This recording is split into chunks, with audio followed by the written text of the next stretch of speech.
Right, good morning everyone. Morning, and a very warm welcome on a very cold winter's morning. So thank you so much for making the trip in this freezing conditions. My name is Kezia Williamson. I'm Head of Place at Innovate UK KTN, and it's my great pleasure to host this event today and welcome you all as part of the ARC Innovation Festival that's been running this week. So we've got a few bits of housekeeping before we get started. As far as I know, there's no fire drills planned. Hopefully there's no fire either with this temperature. I'd be amazed if anything went on fire. But if there is, we've got fire exits here and then signs following us out to the front. Toilets are just round to the side here. If you could put your phones on silent or quiet mode, although don't feel that you need to put them away completely because we do have our hashtag, and Howard in particular will be delighted if you use that and with your social media posts today. So, as I said, today marks our sort of culmination, I suppose, of our week of Innovation Festival that's seen over 800 people engage across a series of events that you can see has spanned the whole region. So it's fantastic to see what a thriving ecosystem that we have here, and I'd like to take this opportunity to thank everyone who's been involved, all the teams and partners who've been involved in putting on this great series of events and putting it all together. So why are we doing this in the first place? What's driven us to create this series?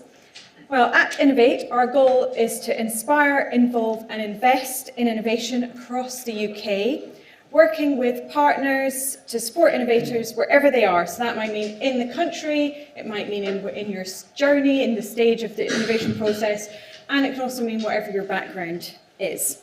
So we're very glad to have inspired you here today to create a shared vision for the future.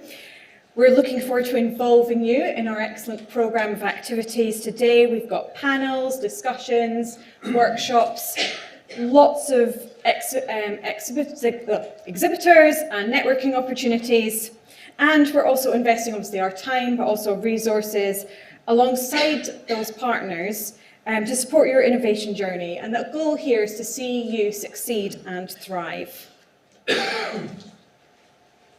Now, innovation is a complex beast and you're going to need different things at different parts of the journey. And we've got a whole range of different mechanisms, supports, services, products to support you with that.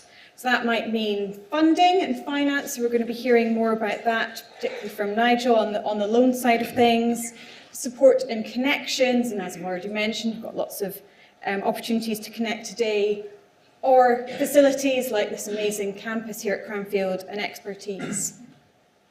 So I could easily spend loads of time in the rest of the session, the rest of the day, talking about all of this, but I don't think the other speakers will thank me for using all their time, and I certainly don't want to steal Colin's thunder because he's going to go into this in a bit more detail too.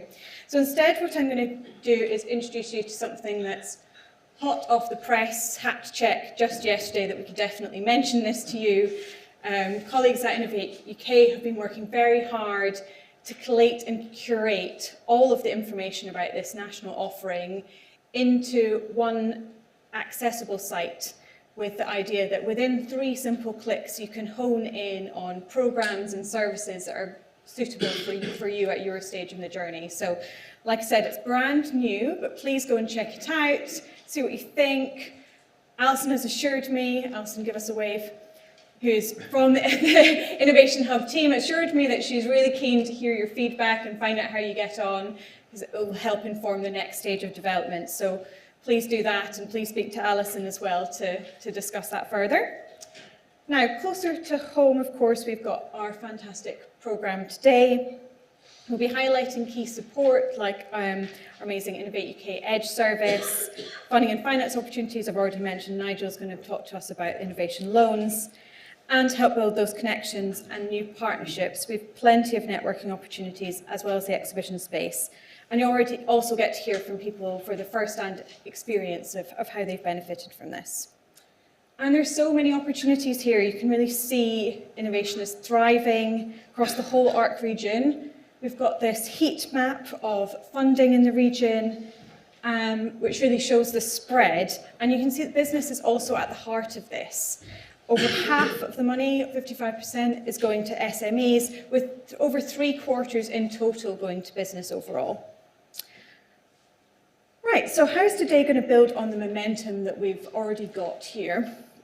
So I'm going to introduce our agenda, just to familiarise you with it. So we're going to start with national and regional perspectives to really set the context. How are we going to work together between regional partners and national partners to power the innovation ecosystem?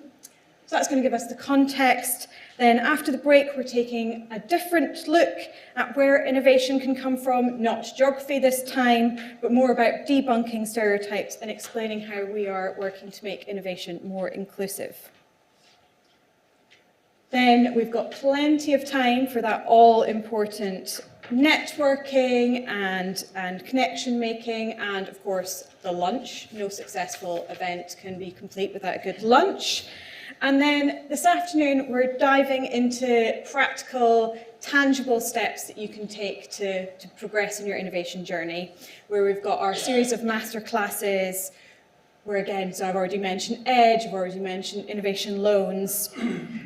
So we hope that you get to the end of today feeling inspired by the stories that you've heard, with some new connections to follow up and involve in your journey, as well as plans to further invest, whether that's ideas, expertise, or money in your innovation. All right, let's get started with our first session, and I'm really excited about this one. As head of place, I'm driven by this enabling of the national and regional to come together and work synergistically to power our innovation ecosystem. We've got 4 amazing speakers. I'm going to introduce each one, come up and do their talk, and then we'll bring them all up again at the end for a bit of a panel discussion. So, I mean, I'm sure I've got lots of questions, but I'm sure you'll have lots of questions too. So keep a note of those, and we'll do that as part of the panel. Right, so to kick us off, I'm particularly delighted to introduce one of our own Innovate UK KTN directors, Colin Tatham. So Colin leads our Applications Directorate, and that includes programmes in transport, in net zero, agri-food, health, infrastructure, digital and creative. And with a background in materials and manufacturing, you can see why we needed to have him here today. So Colin, the floor is yours. Thank you. Oh, there you are. Let me just click my mic on.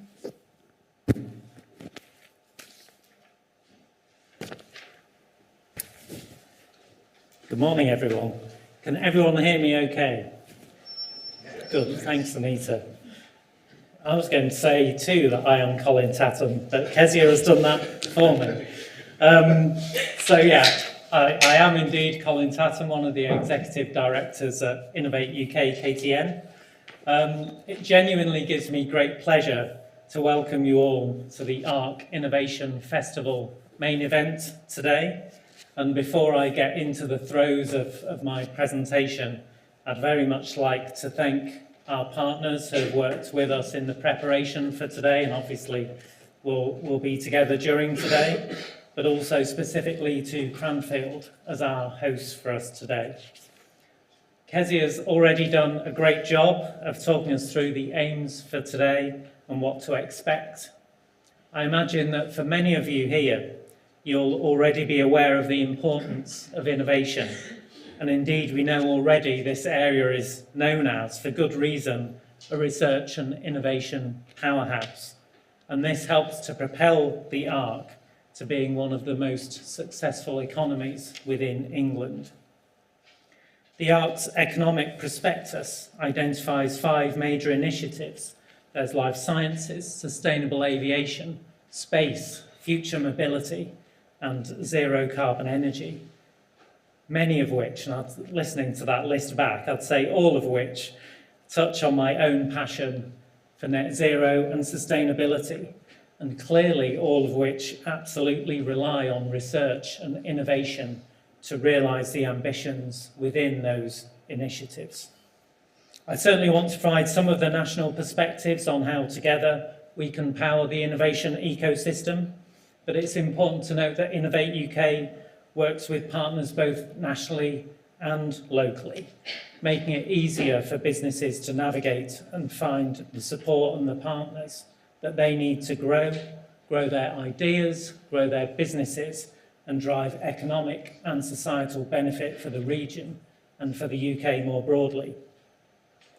As the National Innovation Agency, we provide a platform that de-risks the innovation journey, enables companies across the UK, both large and small, to be courageous and to take those ambitious steps towards breakthrough innovations, thereby driving economic growth and accelerating the time for market for much needed products and solutions that respond to the opportunities and the challenges of today. And we know there are plenty of those. We do all of this through direct financial support, such as R&D grants, loans, and grants that are aligned with third-party investments into businesses. We also facilitate connections beyond people's usual networks, actively driving domestic and international R&D collaboration. A notable part of our offering is business support advice and convening active and enduring communities of businesses, academia, talent, investors, and advisors through Innovate UK Edge, Innovate UK KTN, as well as through our own regional teams. Through these communities, we connect businesses like yours with the expert knowledge and facilities that they need to overcome challenges and advance their innovations. We do this through our catapult centres and by working with universities and research and technology organisations. Our host, Cranfield University, is a great example, as well as the ARC's other universities, who you'll hear from later today. We balance our efforts between targeted investments in areas of high growth potential, like net zero, like digital, like health, but we're also open to new and emerging ideas. Critically, all of this activity serves to unlock and unleash significant investment, private investment in innovation too. I came to Innovate UK KTN from 15 years in private business, from SMEs in technology and high-value manufacturing. So I've led commercial R&D programs, I've worked in product development, and I've led growth that has been fueled by applied research and collaborative innovation. I've accessed and used firsthand the business support advice, and I've accessed grant funding to work with partners in de-risking and accelerating time to market for products. I hope that by the end of your day, you will have been inspired by the brilliant leaders that we have here today. I also hope that you'll leave with an understanding of where to turn for the knowledge and support that you need to take your ideas forward. I do want to delve into some of the priorities and opportunities and successes for innovators in this area, but before we turn to those, I want to dwell for a few moments on our current context. And you might not thank me for this, but I mean, it's crystal clear to us all that the world has been challenged and is challenged by increased turbulence and uncertainty that's impacting on all of our daily lives. We have the pandemic, war, climate change, I think extreme economic pressure on households, social inequality within and between communities. I'm not sure I'm a fan of this word yet, but permacrisis is a word that has recently, and perhaps unsurprisingly, come into more common use. And in fact, the Collins Dictionary has awarded permacrisis as Word of the Year, with the narrative that it sums up quite succinctly how truly awful 2022 has been for so many people. And that's, it's easy for me to read that out, but I think sometimes we have to pause and reflect on just how serious those challenges are. I think we know and we have confidence that innovation responds to challenges. History tells us that. I think now is our opportunity to make this happen again, but we know that it has to be diffusive inclusive, resilient, and sustainable in the way that we go about it. Innovation is, of course, key to improve living standards and economic growth, and the stars, it feels like they've aligned with respect to the critical need for innovation right now and the ability to support it through Innovate UK and through the broader partnerships across the innovation ecosystem. The government, although we've seen it's been quite dynamic in nature over recent months, still understands the importance of innovation and is committed to innovation through its UK innovation strategy. In support of that and to help deliver against that strategy, we have provided our plan for action. To explain, well, if you haven't been to look at that online already, I suggest you go and look at the detail within that plan.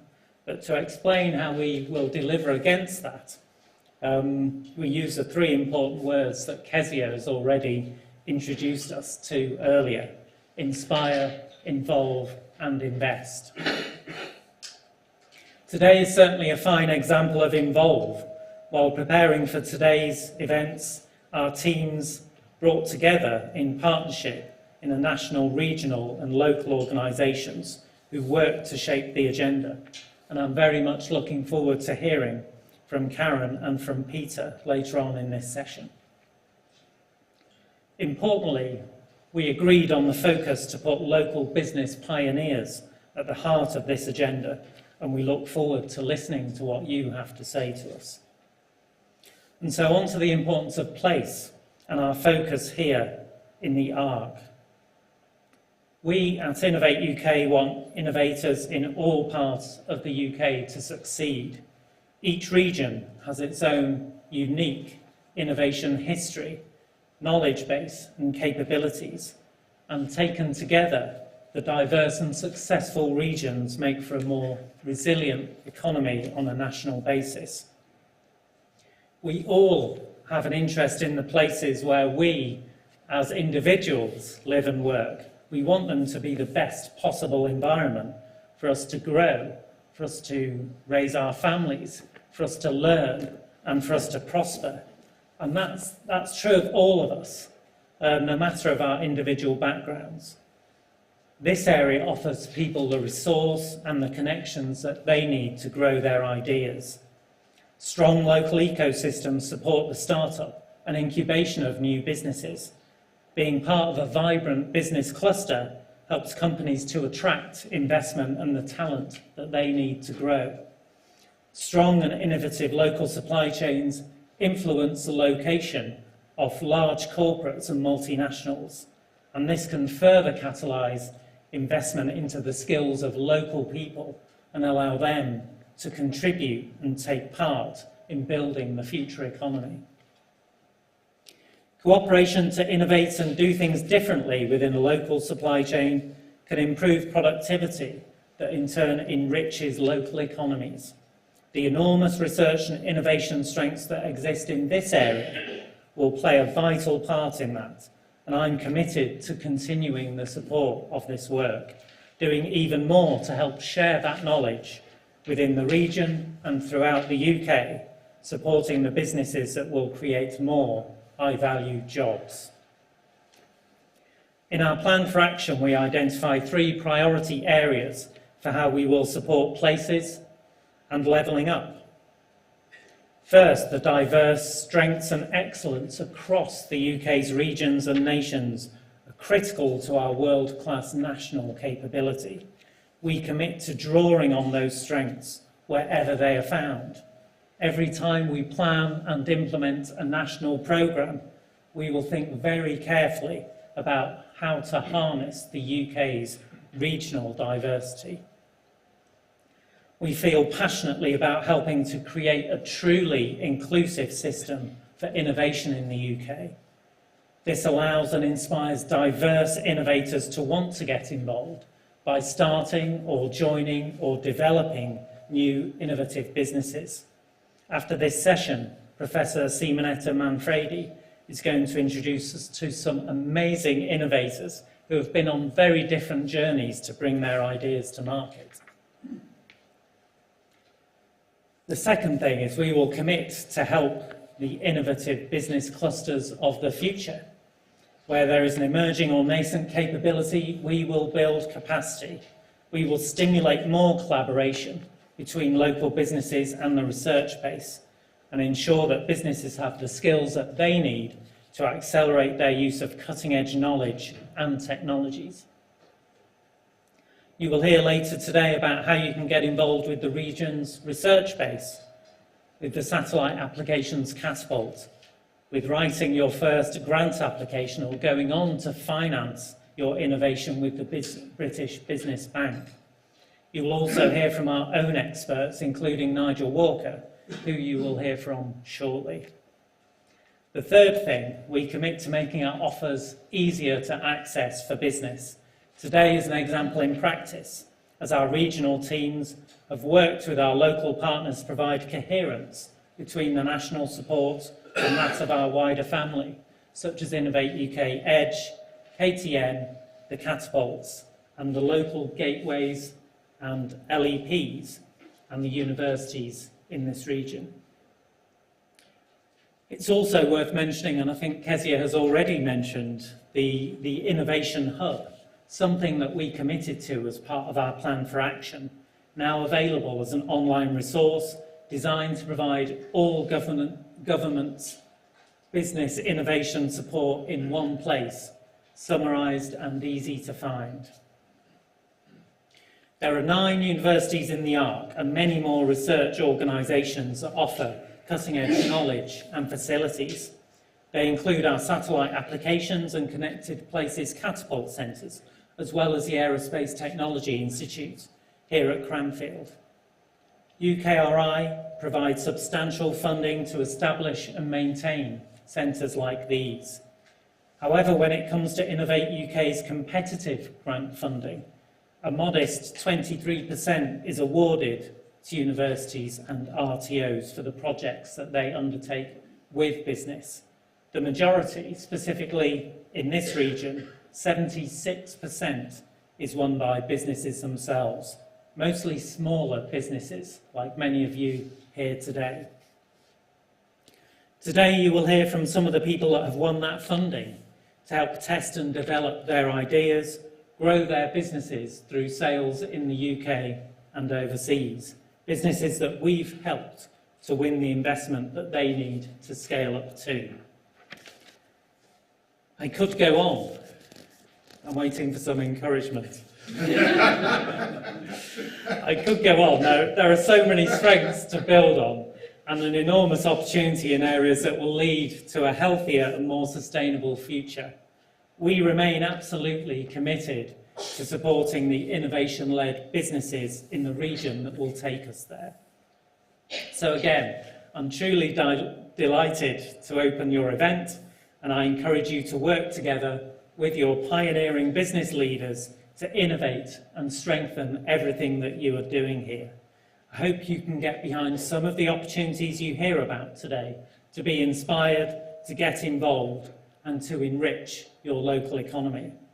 Our commitment is to help you to build on your local strengths and to help companies right across the UK and internationally to benefit from your innovations. So I hope you enjoy the rest of today's event and can make the most of the opportunities that it provides. Thank you.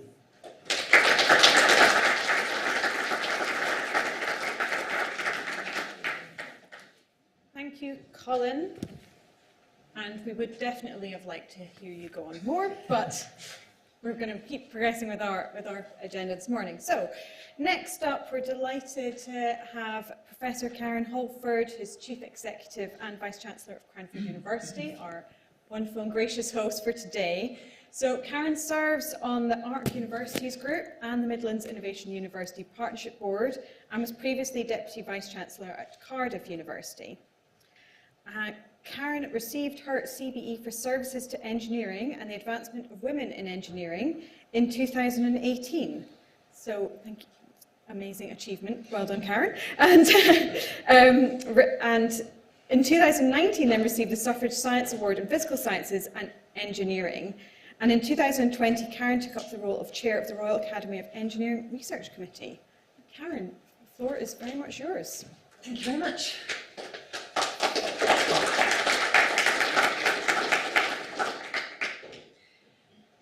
Right, good morning everyone. I hope you can hear me. I usually deal with this one rather than the let lapel one, which I keep knocking.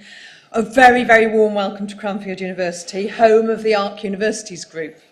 I'd like to start by thanking the organisers for Innovate UK and Knowledge Exchange Partners for choosing to host this event here. And I'd like to thank you all for coming out, as Kezia said, on this cold morning. Hopefully we'll have a lot of warmth in our discussions. Now, Colin and Kezia have talked about place. I'd like to add a splash of local colour for you, sharing a few examples of ways in which Cranfield is working with business and others to share our research, our facilities and our capabilities. But first, I'd like to tell the story of our regional collaborations of universities and our role in it. Cranfield fills a unique space between the HE sector and business. Now, other higher education institutions do it in some areas of their expertise, but Cranfield does it across everything that we do. It is our unique selling point, you'd like to say. We can provide expertise to solve problems from across disciplines and specialisations, and we are very close to business. That's one of our aims. The idea of greater connectivity and collaboration across this region, though, isn't new. Various people and organisations, as Peter will know as chair of SEMLEP, who have done much to keep this idea going, have been working on it for 20 years or more.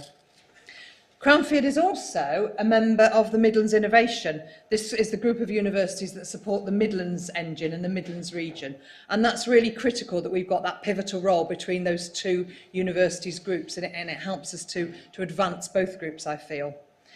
The work of the Oxford-Cambridge region is gaining traction and momentum as the Oxford-Cambridge, what is now called a pan-regional partnership, develops further with a new private sector board forming. It's a very exciting time for us, and I know that Peter will be saying more about this. But what about the universities?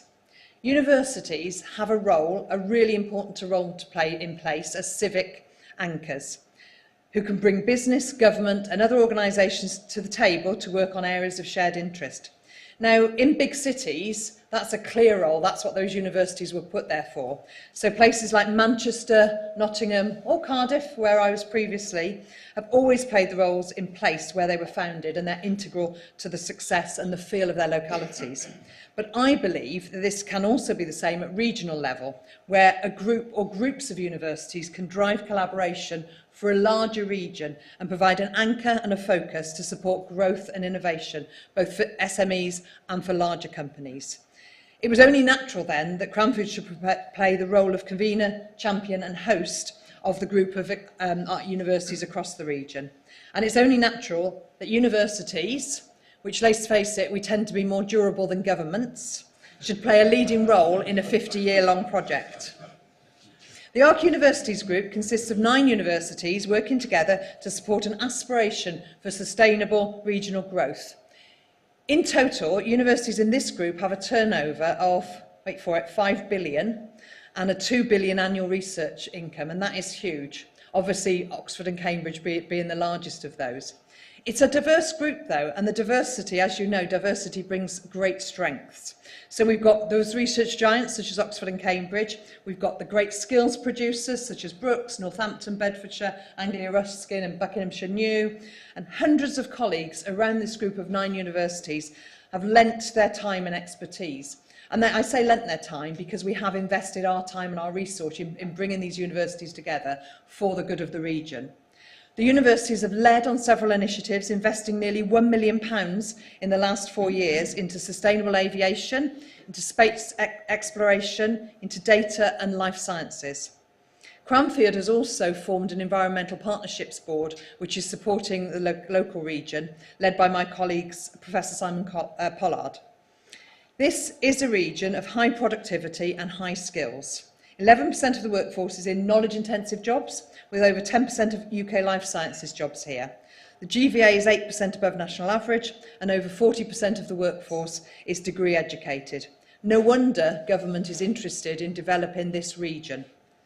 With AI, robotics and digital, jobs and skills are changing.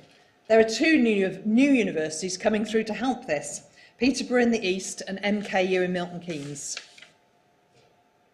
I was delighted that Cranfield was chosen as the lead higher education provider for the new model university in the heart of Milton Keynes in 2018. I'd done some previous work with another new model in Hereford in my previous job, and it really seemed that Cranfield was the ideal partner for this new model university at Milton Keynes. It's framed around business, it prepares students for the workplace, and it focuses as much on the practical application of knowledge as its theoretical base. We're making great progress, and just a couple of months ago, Santander UK, who are a major employer in Milton Keynes, announced that MKU will be their strategic education partner, with academics working with them at their new headquarters in the city. Santander will also invest, and I'm sure a lot of you will be interested in this if you haven't heard already, over £1 million in their apprentice levy funding for use by smaller businesses to upskill and reskill their staff at MKU. So look into that. Now I'd like to turn to a few examples and case studies to show some of Cranfield's capabilities and contribution. This is what we call our hydrogen walk. On the slide it's not very clear, but if you go onto our website and Google it, you will see the hydrogen walk. And this shows all of the activities that we're doing around hydrogen. Hydrogen has often been talked about as the fuel of the future. And I think most engineers agree that this is the way to go with sustainable fuels. The UK is currently facing, as you all know, an energy trilemma of affordability, decarbonisation and security of supply. And lately, several headlines across the media show the wide concern about the energy situation heightened by the war. And we are leading the way in creating a hydrogen economy, whether that be through our research into liquid hydrogen as a civil aviation fuel as part of the Enable H2 project, the recent opening on campus of our hydrogen refuelling station used by researchers working on autonomous vehicle development, or via Hyper, which is our pilot plant that is being constructed on campus for test production technologies of hydrogen. Cranfield Aerospace Solutions Limited is a market leader in the development of new aerospace concepts ranging from new hydrogen-fueled aircraft to hypersonic test platforms. It's headquartered at Cranfield University. It grew out of Cranfield University. It now employs over 100 people and it is a unique UK aerospace SME with the capability to design, build and fly whole new aircraft concepts. And these type of businesses don't survive without the support of a university. It has now become a privately owned company but maintains a strong relationship with us and we continue to be a key shareholder.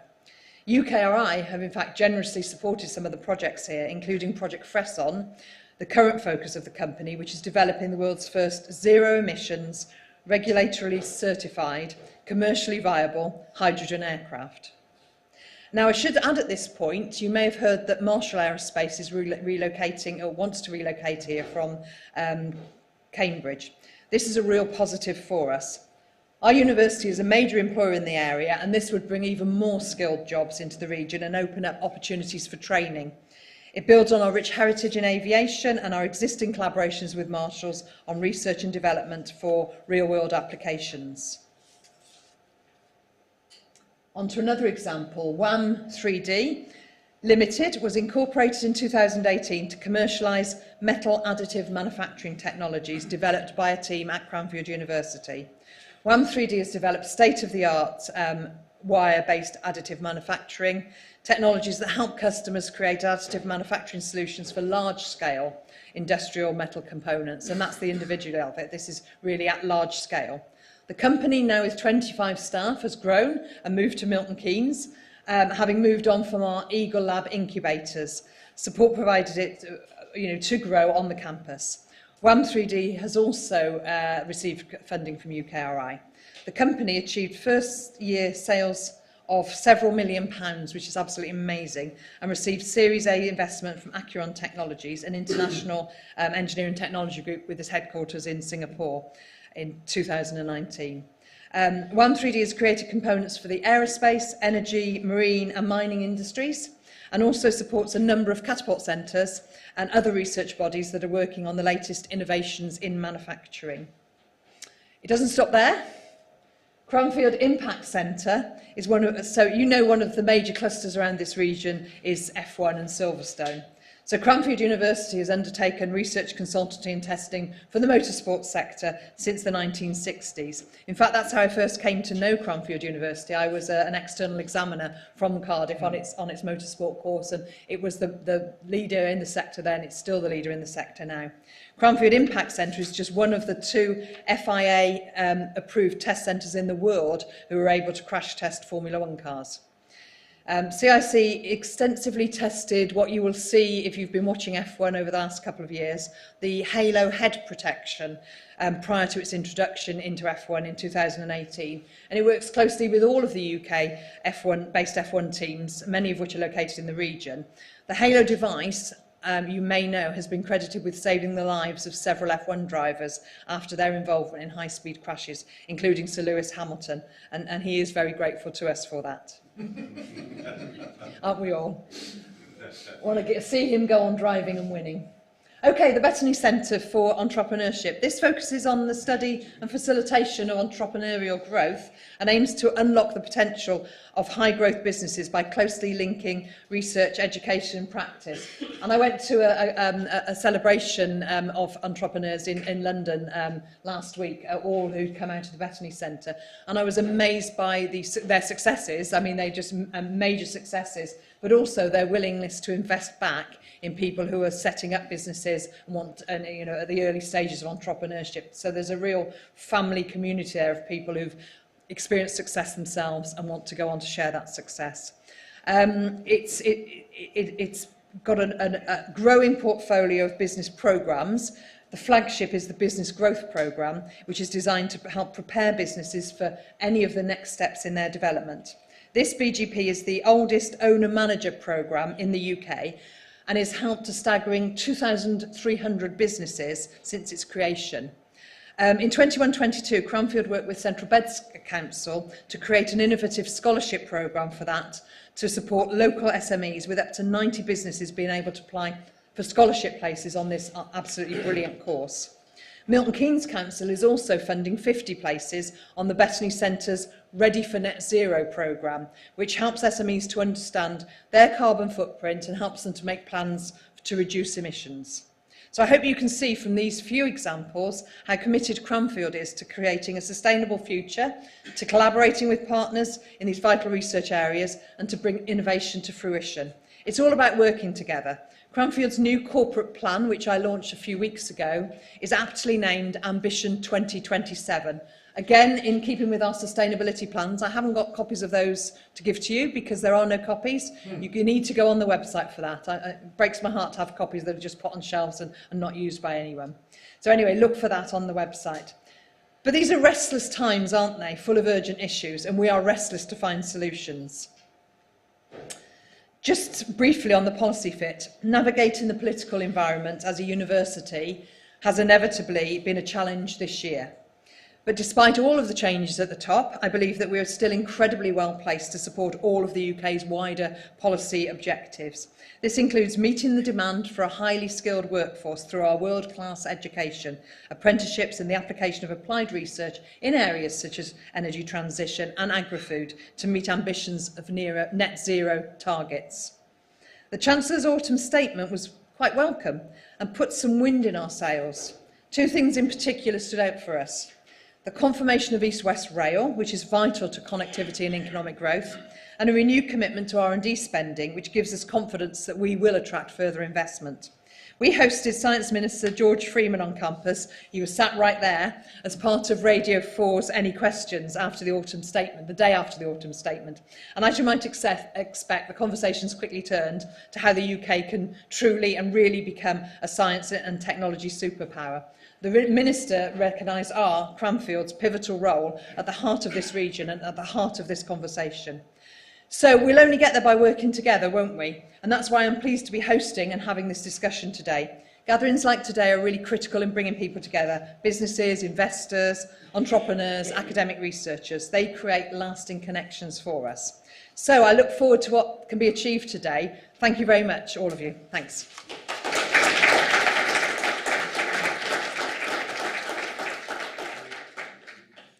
Thank you so much, Karen. All right, and I mean, It's a very intimidating lineup for me to introduce this morning. So we've got another CBE now with Peter Horrocks. All right, that's one more. There we are. Peter Horrocks, CBE, who's the chair of the South East Midlands Local Enterprise Partnership, or I presume we pretty much just use SEMLEP, do we, rather than that big mouthful.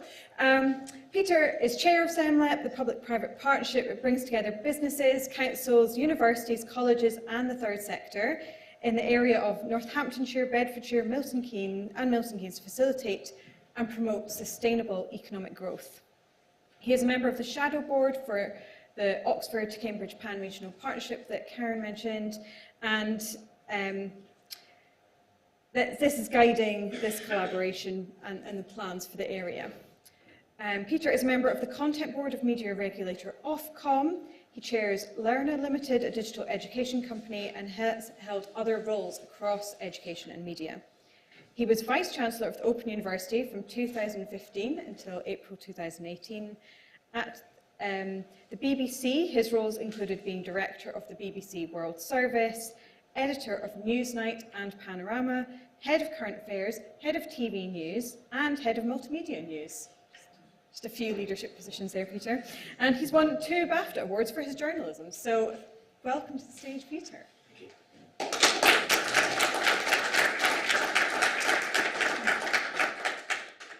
Welcome, everyone. Welcome to Cranfield, which is what has been, of course, of Cranfield University, is also where SEMLEP is based, and so Karen's our landlord. So, Karen, thank you very much for everything.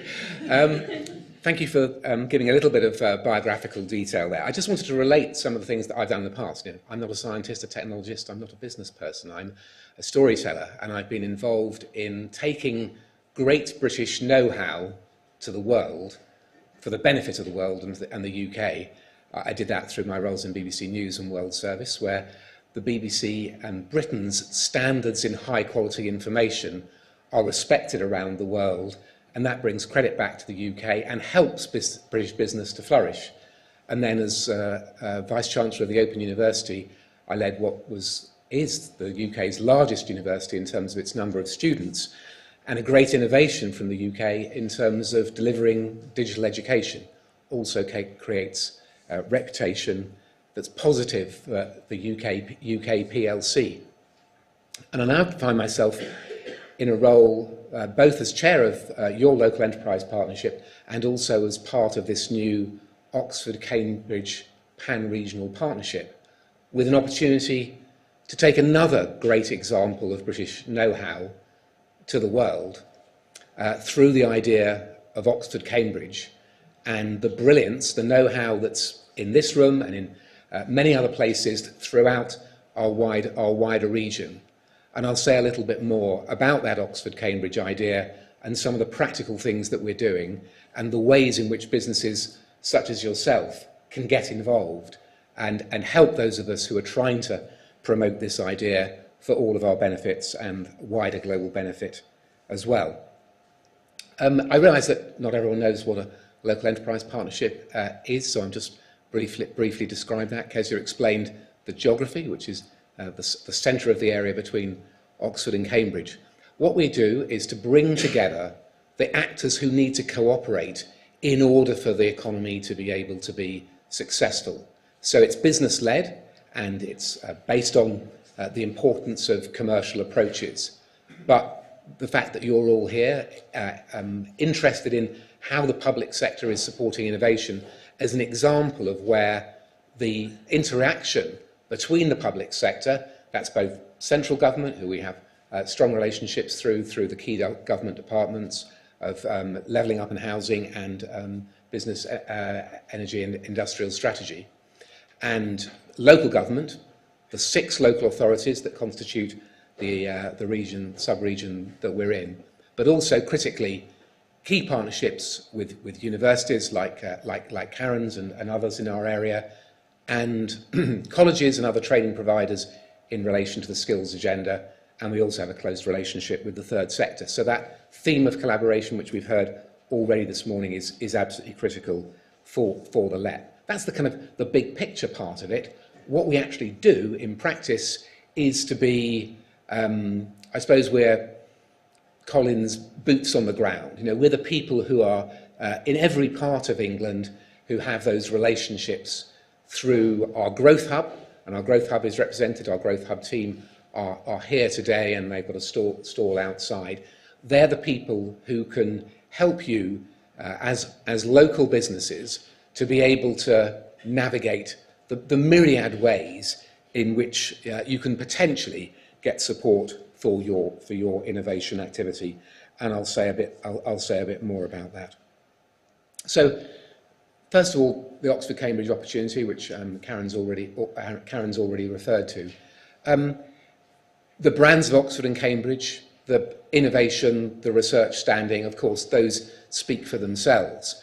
But what this isn't is about Oxford and Cambridge. It's about everything around Oxford and Cambridge and between Oxford and Cambridge, and Cranfield and the highly successful and innovative Milton Keynes economy in particular, being at the centre of that region, are absolutely central to the idea. So research capability, innovation, the ability to generate world-leading solutions to the kinds of problems that Karen and Colin have been referring to, is the absolute central concept. Now, those of you who live and work in the area will know that the idea of Oxford-Cambridge, under the label that's been used of the ARC, has been something that's been regarded positively by many people, but also has been politically controversial because of the way in which that idea was originally introduced, which was primarily about solving national issues in relation particularly to housing shortage and the need to have infrastructure to connect parts of the country, you know, from Felixstowe through to Southampton. And so there have been significant numbers of people within the area who've become allergic to the idea of linking Oxford and Cambridge in this way. And the new partnership, and I'll say more about some of its structures in a moment, is designed to turn that round and to make it much more focused on innovation to support high growth businesses and high value jobs, and innovation to support sustainable and more systemic development.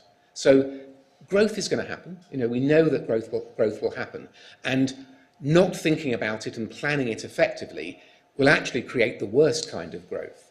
So what we want to do is to convince people through the brainpower of our universities and through the innovation and success of businesses like yours, that taking that holistic approach to this wider region with these world-leading intellectual assets will produce much more effective businesses, jobs, and an environment in which we can all live and prosper.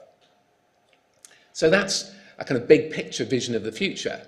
But of course, as Colin said, our businesses, your businesses, are facing enormous immediate challenges, and it's very important not to ignore those and sweep over them when we're thinking about big ambitions for the future, both on a larger scale and for you individually. And of course, one of the things that the local enterprise partnerships across the country do is to understand and to support businesses. So one of the things that we do is to have a business survey which helps us to understand the mood of business, the priorities that business has, and to have direct interaction through the Growth Hub that I've referred to support businesses, to help them to navigate the landscape, but also critically to understand what their issues are. And we've already heard this morning about those. Most obviously, the cost of living crisis, energy prices, although that's a little bit less urgent an issue than it was a few months ago with the government support. And so we need to operate as a LEP that's having that relationship with business, to understand and support in terms of the here and now, because if you don't get through the here and now, there's going to be no big future beyond that, but also to operate at that more strategic and forward-looking level. So the LEP's activities fall into a number of categories. The primary one is probably to generate understanding, analysis, data, to paint a picture that can inform policy, but also can inform businesses. So if you're ever in the need of information to help you develop your business, and you're looking for evidence, for instance, in relation to the productivity and the innovation capabilities in our part of the world. If you want to understand some of the skills, strengths and needs in the area, that data that's publicly supported and funded is all available for you on the SEMLEP website, and if you've got queries about that, we can always help to answer them. Those surveys, that analysis shows that skills needs are probably the most acute, immediate and medium-term issue that businesses are facing, and we survey business, we talk to people like yourselves to understand what the future needs of skills are, and then we talk to the universities and the local colleges and private training providers to try to ensure that they are delivering the right training, the right skills enhancement to support the community as a whole to have the right skills, and critically to work with schools and colleges for those who are under 18 to make sure that they're both inspired and informed to help them to make the right choices. And if there are specific skills issues that any of your businesses are facing, the LEP is always there to hear your input and to help you potentially network to be able to come up with solutions. We've often taken ideas that we've had from our interactions with businesses to our colleges and universities to help them to develop their programmes for the future. And then there's the Growth Hub itself, which I've already touched on, but to say a little bit more about that. It works with small businesses and scale-ups to help you and your colleagues and your teams to develop your leadership and management capabilities. And some of those programmes are delivered in partnership with universities like Cranfield, like the University of Buckingham and Northampton as well, bespoke leadership courses which go under our Growth Curve funding label to support the capabilities. So not to do with specific subject matter skills, but broader generic business support skills.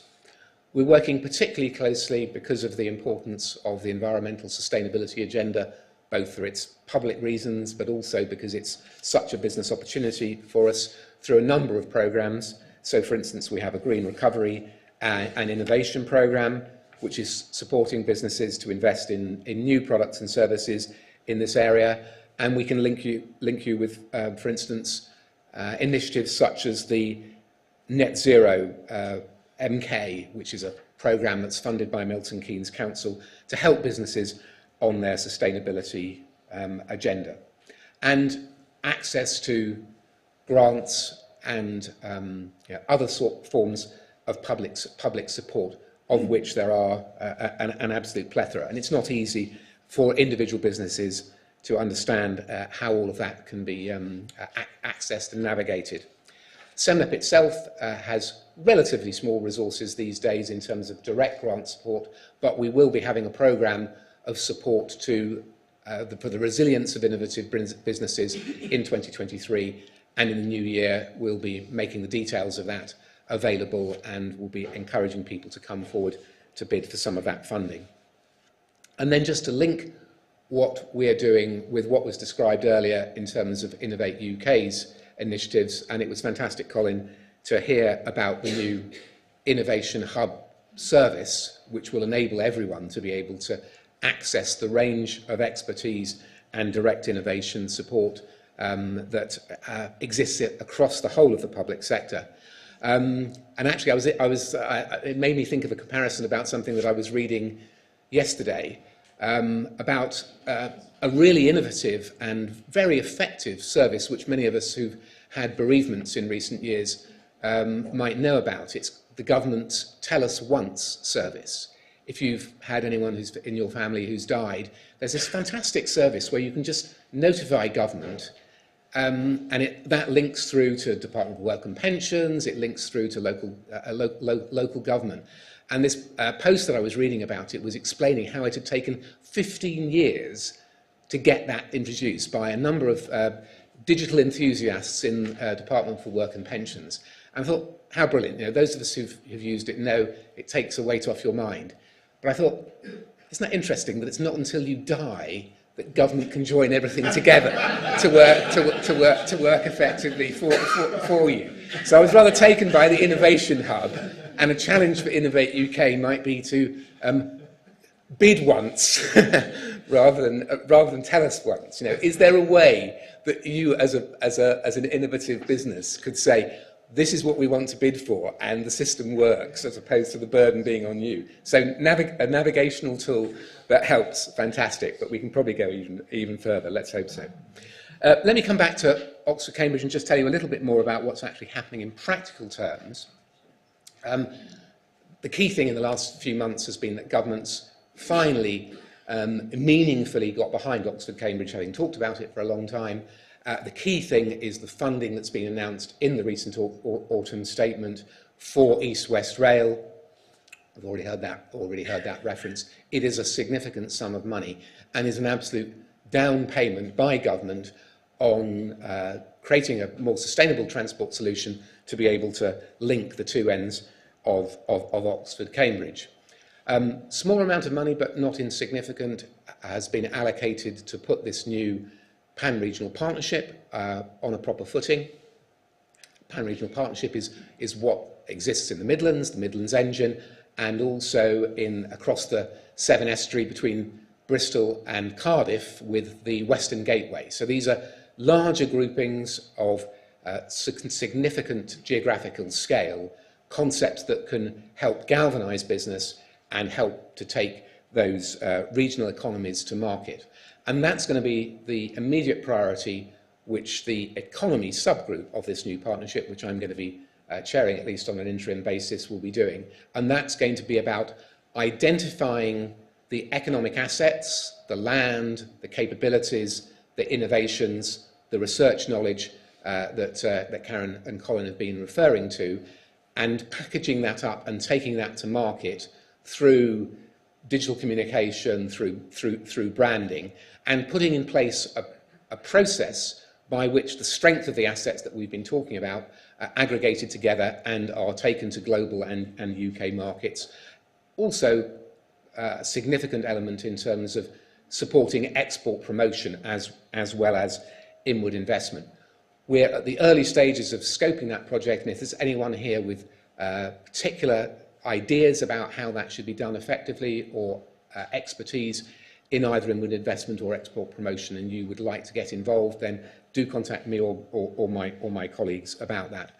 I should say that the environmental work stream alongside the environmental one is the other key priority for the partnership. And again, as Karen's indicated, support for net zero is something that Cranfield taken a particular lead in, and Colin referenced it as an Innovate priority as well. We see, as I tried to indicate earlier, the idea of the know-how of Oxford, Cambridge, providing the opportunity to have a test bed, a sand pit, a way of experimenting with and trying out great new ideas in terms of planning at scale. Water management, for instance, being a great example of that. So by thinking about this wider area in this holistic way, that should have real benefits for environmental sustainability, as well as increasing the trend rate of growth for the area. That's the shared ambition between those two economic and environmental pillars. We'll continue as a LEP to support those net zero innovations with a particular focus. But I wanted to come back at the end to what we can do. That's both SEMLEP as your local enterprise partnership and also the new Oxford-Cambridge partnership. We only exist because of the effectiveness and the success of businesses in our area. So our relationship with you, the support that we can give you, but critically the advice, the direction that you can provide to your representatives, taking the great businesses of our region to greater success. So do come and talk to us afterwards. Come and talk to the team, the SEMLEP Growth Hub team who are here. And if there's anything that I've said where you want to make suggestions, you want to link up, please do. We're here to serve you. Thank you very much for your time this morning, and enjoy the rest of the event.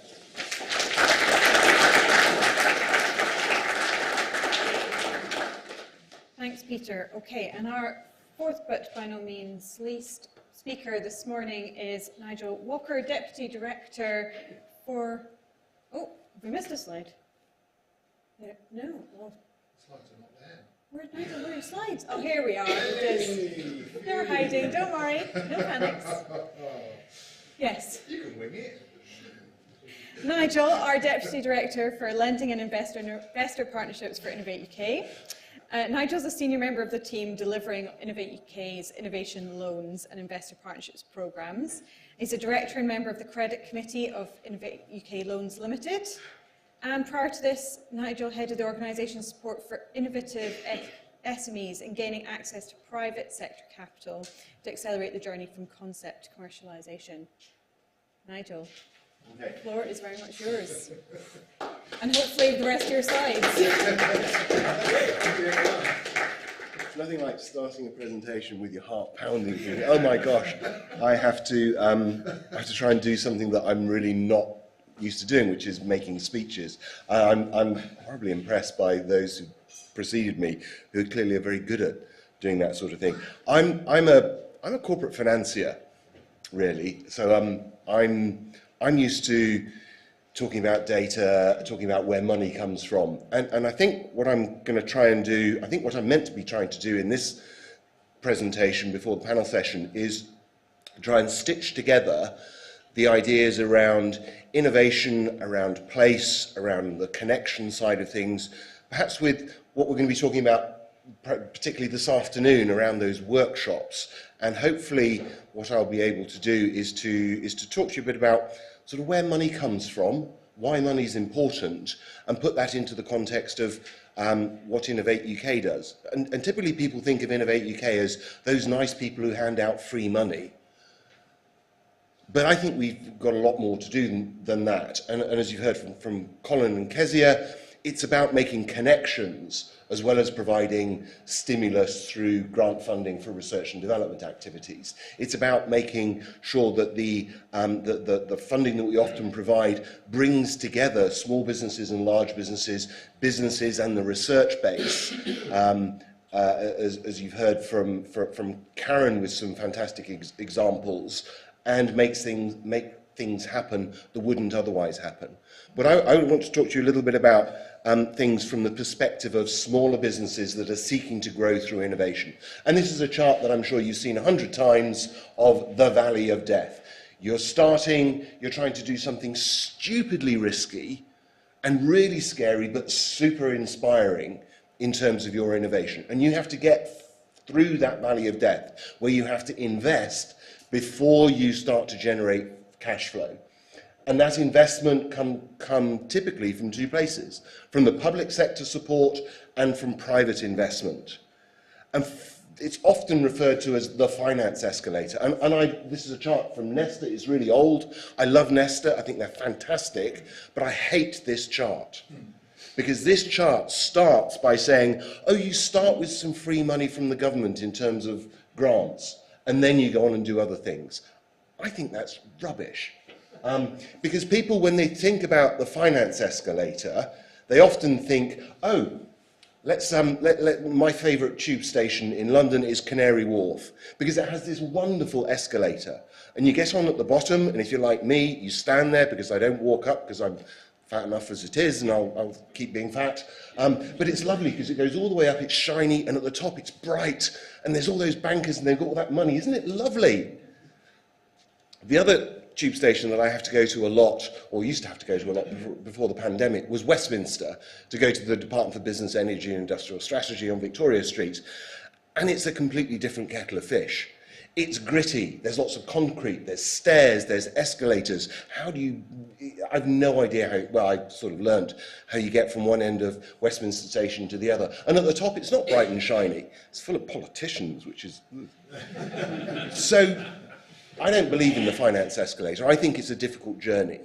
And public sector support, connections, collaborations, working with universities and research organisations, getting advice from your local enterprise partnership and the Growth Hub is really important. Capital is really, really important in my view. And for a few select high growth potential firms, equity investment from private investors is absolutely vital. And there's, throughout this, I'm going to show information that I've stolen from the British Business Bank. I'm happy to attribute to them. Please do go to Lewis's workshop this afternoon for more detailed information. But equity investment is really important for high growth potential businesses. But not every business is suitable to take on equity investment. It's something you need to think very carefully about. And equity markets, I thought when the pandemic came along, I thought that equity markets were going to fall off a cliff, that private investors, business angels, venture capital firms would all stop investing in new companies, that they would all focus just on their portfolio, or if they were business angels who are investing their own wealth, they would think, well, I'm not going to hand out money to other people, I'm going to look after myself. That didn't happen. Throughout the pandemic, supported in part through the Future Fund, through the British Business Bank, backed by government, equity investment continued to flow into businesses. But sadly, since the beginning of this year, 2022, things have got a lot tougher. Getting new investment from private equity, from business angels, from venture capital in particular, is really challenging at the moment. Part of it's about the economic crisis, the war, part of it's about the tech market crisis, the stock market, the NASDAQ issues that have come over from the US, reducing valuations, etc. So it is much more difficult today to raise capital than it was a year ago. And particularly at the early stage, what's called seed funding or venture capital funding, perhaps slightly less at the growth stages when businesses are really scaling. And these charts from the fantastic people at Bohus who track data around early stage investment show that the seed and the venture stage deals have been doing really, really, really well for many, many years. And the UK is fantastic. And in this region, Oxford and Cambridge have fantastic investment ecosystems, but it's become much more challenging. And the amounts that businesses raised have remained low. And this isn't a recent phenomenon. This has been for the past 10 years. The amounts of capital that early stage businesses raise through seed rounds, through venture rounds, those early stage investments from the private sector, have remained consistently very low. Not enough money going into businesses, in my opinion. And valuations have remained fairly static. They started to tick up a bit, they've perhaps come down a bit. And one of the things I heard when earlier this year, when the equity markets were really beginning to struggle, was investors saying, yeah, valuations are really a bit high. Now's the chance maybe to cut down on valuations and we'll get better value for money from our investments. So you've got to work hard to get the right valuation, because if you get the right valuation, you're not giving away equity. What you're doing is exchanging cash for shares in your business because you need that cash for growth. And equity investment is not evenly distributed. It's not evenly distributed regionally.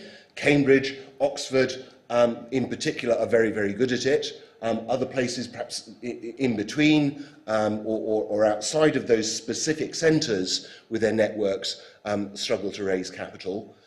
But much more progress is needed around access to capital for people, frankly, who don't look and sound like me, who don't have the connections that I have, that I've always had, that they don't have those warm introductions.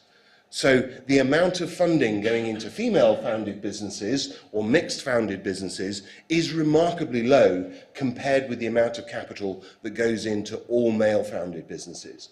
And part of that is because of the nature of the investors. They often look and sound like me. And if you think that the problem is challenging when you think about diversity on in terms of female founders, for example, it's just off the scale appalling in relation to founders from ethnic backgrounds, because they don't look and sound like me. They don't have the connections that I have, that I'm privileged to have. So we need to work much, much more, and the next session after the break around diversity and inclusion is really important. And it's important about also getting investment into businesses that are coming from different socioeconomic backgrounds so that we can talk about social mobility. And if there's one chart I'd like you to take some time looking at, it's this one. Because this chart from the British Business Bank, based on data from Bowhurst and PitchBook and others, shows that in the UK, compared to the US, technology-led businesses are just as likely to move from their first round of funding through to the next round and the next round and the next round.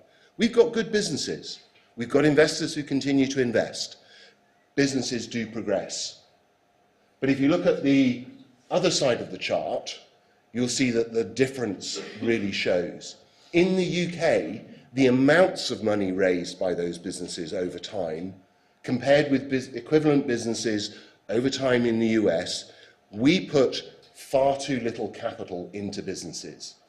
Businesses in the UK, particularly innovative businesses, particularly deep tech businesses, are woefully undercapitalized. And that restricts their growth, that reduces the economic impact that we want to have. So what's Innovate UK doing about this? Well, I personally, and we as an organisation, think that growth at scale is really important. So we brought in a programme called Investor Partnerships. And investor partnerships are all about bringing together stimulus for R&D, because it's risky and it's difficult, so we need to stimulate by providing grant funding, aligned with equity investment from selected investor partners at the same time. So instead of saying, oh, I'll have some free money instead of raising capital, you as a business that are innovating, that are doing stupidly risky things that would scare the pants off me, will get stimulus for that R&D and raise capital at the same time, so that you're positioned for growth. And this programme, which we're going to be delivering across the future economy areas, and within particular areas that are of interest to us, developed through our plan for action, it's all about leveraging private sector investment, which is one of those sort of public sector speak expressions, leveraging private. What it means is businesses are getting capital to grow. So if you have a project for your R&D that's going to cost you £100, yes, you could get £70 of support for your R&D from Innovate UK, and you would get £70 and more from an equity investor who's demonstrated to us their credibility, their capability, their capacity to invest, their alignment of interest. So you could get £140 for your project. Forget that dreadful word match funding and think about the capital that you need for your business, the support for your R&D activity, and more. And then put that together with all the connections and support, and I hope that you will be in a position to grow. So this is a programme that we're going to be rolling out. We've been piloting it really since 2017. We think that the 11 times as much equity going in to those businesses as the grant funding, we think that shows that it does bring in capital. We're going to be rolling it out more broadly from January, so please watch this space, and I'll tell you at the end how you can find out more about it. The other programme that we brought in is innovation loans, and I'll be critical about my organisation again, or about the culture. Gosh, we're good at creating grant junkies in Innovate UK, aren't we? Oh. Those businesses that love that 70% funding, they've only got to find the 30% match. They've polished their piece of kit, so let's go and polish it till it's even shinier. We encourage people, the state aid framework in the past, subsidy control today, still encourages people to keep going back and doing mid-stage R&D and collaborating. Collaborating is really, really important, absolutely fantastic. But I want you to get to market. I want you to grow your business, because that delivers the impact that Innovate UK is there to help you to deliver. And if you deliver that impact for yourselves, that delivers impact for the economy. So innovation loans are there to help you take your late stage R&D and make a commercial success of it. By instead of providing you with a grant of 45% of your eligible project costs, we can lend you up to 100% of your eligible project costs, up to a maximum of £2 million, and do that in a way that helps your business to grow. So money going in gradually as you're doing your R&D, some breathing space while you're getting to market, your pre-commercial activities, and then a repayment period when I hope you're going to be really successful. A below market rate of interest, no fees. We don't take personal guarantees, although we will be a senior secured lender. and a programme that we hope will help you deliver your commercial success and will help public sector funding work harder and go further. It's a programme that, again, we've been piloting since 2017. We've committed about £165 million. We've got about 200 loans in our loan book from all around the UK, all different sectors of the economy. And I hope that this may be one of the forms of support that you might consider. So I don't think there's a simple finance escalator. I think it's more like snakes and ladders or something like that. And I firmly believe that risky, innovative businesses that are really growth-oriented need risk capital through equity, as well as support and stimulus for R&D from organisations like Innovate UK. And they need the connections that we've heard about as well. And businesses need a great team. They need the storytelling that Peter talked about just now. It's really important. And I want to see businesses that have a strong technology development strategy. I think that goes without saying in an environment like this. Also, a strong commercialization strategy. How are you going to get to market? Are you going to sell stuff? And then a funding strategy that underpins that, that enables you to deliver. And that's very easy for me to say, because I can stand here and I'm a public sector employee and I'm not taking the risk. And I know that for you, this is how it really feels. So please use the support. And I'm actually quite pleased that I can say that my final slide, I hope we'll never need to use again. Because instead of me having gone through and trawled and said, oh, go and look at the British Business Bank, look at the Business Finance Guide, look at the Innovation Hub, please, sorry, I blew my punchline. Instead of this, go to the Innovation Hub. It's not just a funding finder, it's a support mechanism to bring together all these sorts of organisations, all these sorts of websites, so you don't have to take a picture and then follow the link. Go to the Innovation Hub, and hopefully you will be able to make the right connections. Done. Thank you.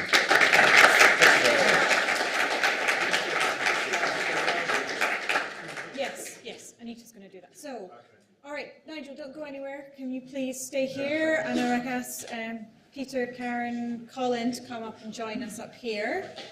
We've got a little bit of time for some Q&A. All right. Now, I've got some questions, but does anybody from the audience want to kick us off? Because I'd much rather hear your questions than my own questions. I can badger them from mine. Yes? I'm Alistair Lomax, Director of the Art Universities Group. And my question is about, Nigel, the obsession with Oxford and Cambridge and private investors. How can we persuade people to look at other parts of this region beyond Oxford and Cambridge? I think that's a good question. I don't necessarily know the right answer. I think that if I take as an example the Cambridge Angels group, they're fantastic. They are really, really experienced. They understand technology brilliantly. They know how to lead an early stage equity investment. And they can find deals just by, I don't know, wandering into the Eagle or something sort of cheesy like that. But there's better value outside of the obvious places, perhaps. And so we need to work with those angel investors, with the private or the venture capital firms like Amadeus or IQ Capital. And part of the role of the Investor Partnerships Programme is to encourage those early stage investors to accelerate their investment, to look at something that's maybe a little bit riskier, maybe not straightforwardly slap bang in the middle of the North Cambridge cluster or the life science clusters just to the south of it, but to look a little bit further outside. And by us offering grant funding to the business, taking on innovation risk, we hope to be able to accelerate that investment, whether it's from angels in Oxford and Cambridge or VC firms, getting them to look a little bit further outside, or whether they're looking for opportunities in other parts of the UK. So Cambridge Angels, someone like Simon Thorpe, for example, former chair of Cambridge Angels, doing a lot of work looking at finding opportunities in the north of England, where things are challenging. It's hard. I hope that our investor partnership programme may be part of the solution, but I don't have the answer. Peter, I wonder if Others may. if there's something you wanted to add on that from either the ARC PRP or other things from SEMLEP. Yeah, I think it's important not to be anti-Oxford and Cambridge because they are so excellent and they can be an enormous magnet. So that's where the linking of the concept and of course the actual assets that they've got, and then using that as an opportunity to make people aware of all of the strength that there is surrounding and between those two locations.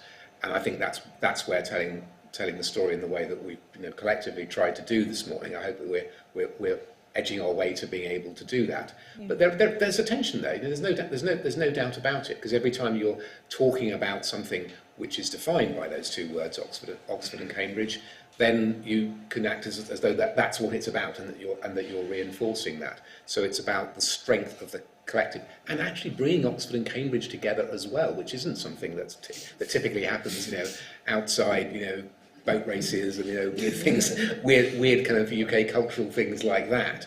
And that, I think, is an interesting story for people. But we have to be clear that it's about the totality and not just about those two points at either end of a geographic description. Yeah, and even with the boat race, that's more competition than collaboration, arguably. So. Vaccine. Yes. What was that? The vaccine would be a better example. Yeah. I was wondering, my name's Chandila, regarding two terms which are branded around a great deal, both in government and in the investment world. Number one, impact-linked investments, and the other one, obviously, ESG. For an SME or a fast-growth company or a company seeking to scale, these mean very different things. I was wondering what the panel's thoughts are on that as a potential regional advantage. Who wants to take the lead on that one? Well, in terms of ESG, I think they're coming together to help each other. Small firms find it difficult to prove their ESG credentials, but I think in terms of working together to articulate what the ESG credentials are and working together on that is really important, and that's where we can help in those collaborations. Yeah, I think if I can add to that, so when I was in a startup, scale-up business, there is a bit of a disconnect between the innovation theory book and the innovation reality, and there's a lot of grit and sometimes confusion around the reality, and ESG can, for many, be not top of the list. So I think my personal experience out in a small manufacturing industry was personal responsibility. I think there is a better recognition now and value attached to triple bottom line benefits. I think we sought advice and worked with partners to be clear on what our credentials were, and we were honest with where we had work to do. But I think it can be left behind in the chase for growth. So I guess I think it's incumbent upon those working to innovate to attach value, like investors do, to attributes in the ESG space. Can I add a comment, Kezia? Yes, of course. Then we'll go this gentleman, and then was. Investors, I think, look at investments for a variety of motivations. So a classic venture capital firm will probably have primarily financial motivations. A business angel probably won't just have financial motivations. They'll have a lot of impact motivations because they want to give back, or they want to support things that wouldn't be happening otherwise. An organisation like Innovate UK is there deliberately to make things happen that wouldn't otherwise happen. If it's just about supporting R&D, the tax system does that. Innovate UK does an awful lot more, but in particular areas. And that's why in our plan for action we've defined what we mean by the future economy. We defined what we mean by impact around place and particularly equality, diversity and inclusion. I think it's in the investor partnership program that I work on, we've worked with investors who are classic VCs, who are charities, who are social impact investors, and everyone measures it differently.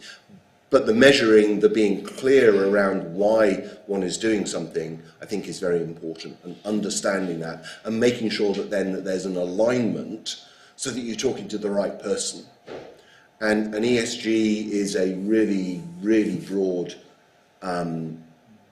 issue, and one of the weaknesses of the old-fashioned Innovate UK approach to things is, here's a really good project, it will deliver, that's great for R&D, but we also need to think about, is the business going to deliver? Has it got the right governance, for example? Has it got diversity in its management team?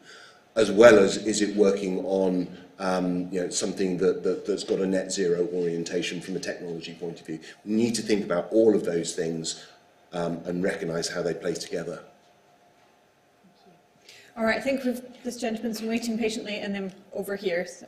Okay, and I have to confess, this is not so much a question as a challenge, actually. Sorry, I'm Chris Collett. I'm a sort of independent advisor to a number of companies, academic institutes, including Cranfield, and government organisations, and indeed investment bank.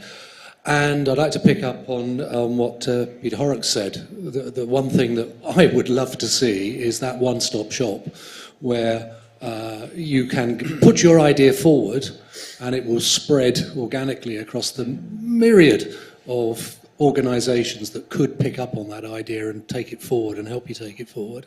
The number of frameworks there are, for example, that are out there. And so, firstly, 100% support that. I think that would probably be the biggest single move you could possibly make to make life easier for innovative companies. So turn that to a question, how could that be done using perhaps the brain power that resides between those two places I've forgotten, each end of the arc? How could it be done? Well, I laid down the challenge. I didn't say that I had the solution, did I? Well, we do it through a people approach, and simply by saying having a friendly local people, our business advisors who can then help with the navigation. But that doesn't answer having something that's simple to make your needs available. So I think our colleagues at Innovate need to respond if they can. Sorry, I'll follow up. But that seems to be something that you could commission the universities to look at. How could a system, an organisational system and then a technical system to enable it to be done? I did say when Peter, it's a brilliant idea, and it's obviously a candidate for an AI approach, and I'm sure there's some brilliant young people there who, given that challenge, and we could probably do it as a challenge, bring a lot of people in rather than just give it as a commission to one person, because that's when you get the innovation, isn't it? Make the system work. Provided that the machine learning that's used uses the right data set, so you don't embed today's answers, you want tomorrow's answers, and that's the AI challenge in that's beyond the here's a nice algorithm or here's some machine learning from a standard historic data set. What's tomorrow's data set going to look like? That's hard. But you don't want something that's necessarily decision making, because we know about the biases in AI decision making and all of that. It's more about the linking and the time that's taken to relate what the capabilities and innovation potential of a company is to the myriad ways in which that could potentially be supported. And that's the thing that often takes so much time, or the rewriting of applications to relate them to whatever the particular call is about. And that one would have thought that ought to be something where it could become easier by the use of technology. I think the National Innovation Strategy, so I'm just looking from a very simplistic, because that's the way I work, top-down viewpoint. If there's the National Innovation Strategy, there's the Innovate UK Plan for Action. We're very clear in there that the future economy priorities in terms of net zero, digital and tech, health and agri-food. And I think those themes will remain, and with an emphasis on place, with reference to a number of enablers and government levers. So I do wonder if there's a framework there that can allow innovators to kind of pin the potential impact of their work against national strategy that has a longer term horizon. I think for me the challenge is it's always challenging to decide which projects to back. I think we've historically looked at potential economic return. We're now looking at a broader suite of benefits. We're looking at societal benefits. We're looking at environmental benefits, and there's got to be some quite human decisions around whether you pursue a project over here that is delivering 100 units of economic benefit but nothing else, versus this project over here that's only 70 units of economic benefit but 30 of societal and some environmental in there as well. So I think the judgment, the making decisions piece, I see a real challenge with. I think providing a mechanism that channels and guides people to see the relevance of their ambitions against the future ambitions, I can see something like that happening digitally. But we don't want to kind of suppress the new ideas and things that are perhaps nudging out of scope. We need visibility of those things too. The only other thought I had was that we shouldn't just focus on the kind of the funding and the grants aspect of it, important as that is, because actually the collaboration and the networks and the struggle that businesses often say that they have to access appropriate sources of academic expertise, which as universities people will be very familiar with, or even just to know other businesses that are in similar spaces, and might there be some role for that kind of LinkedIn type capability that relates to innovation? There are initiatives that the Council on Universities and Business have had, but you have to kind of search for things. Anyway, so there's definitely a problem there in terms of improving networks of collaboration, which we ought to be thinking about collectively. Yeah. It does seem like things are moving in the right direction as well. We've had an evolution in terms of the different kinds of offerings that we've got, the introduction of the innovation loans and these other kinds of mechanisms to support, alongside now the introduction of Innovation Hub and sort of trying to make it more accessible. It does feel like we're on a trajectory where things are becoming more joined up and more holistic. So maybe that's then the natural next progression. I think also we have to take into account that for the past 3, 4, 5 years, from an Innovate UK point of view, a UKRI point of view, it's been really difficult to let people know what we're doing and what we want to do. The pandemic, changes in membership of senior government ministries and whatever, the B word. We had a series of one-year financial settlements because there wasn't a comprehensive spending review. It's only recently that there's been a comprehensive spending review. That's enabled us as UKRI, as Innovate UK, to set out a strategic delivery plan for the next 3 years. So we're able to give visibility around what we think is really important and what we really want to support. A couple of years ago, we weren't able to do that, other than through the Industrial Strategy Challenge Fund. And as a result, people piled into SMART, which is ludicrously oversubscribed and probably not right for a lot of businesses. So that being able to present the innovation strategy, the plan for action, that strategic delivery plan is, I hope people will read that and understand where we can provide the right support and where we can't. All right, I think this is going to have to be our last question because we are moving slightly over time and I'm really conscious that... Oh no, we've got 2 questions left. Okay, let's make them quite quick questions then. Okay, 1 and then 2, is that right? Yes. Yeah, okay, thank you. Good morning. My name is Warren Bouchier. I work with a language localization compliance specialist. Okay?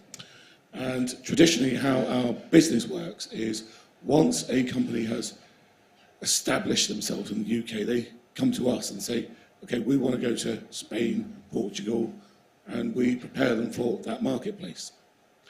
This year we're seeing something different, where the bravery and ambition is almost blistering.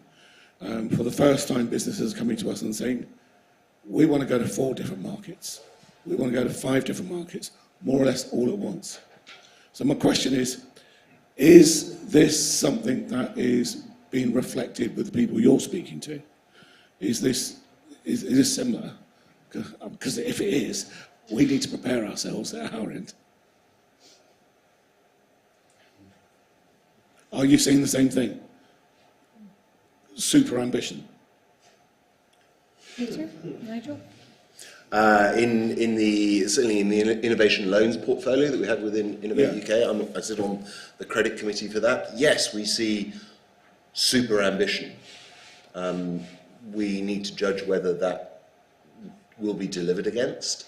I also see a lot of management information coming in every quarter from businesses within our portfolio that shows their actual numbers for the past quarter. If I compare that to the forecast that they presented to us when they first applied for a loan, they're all way off.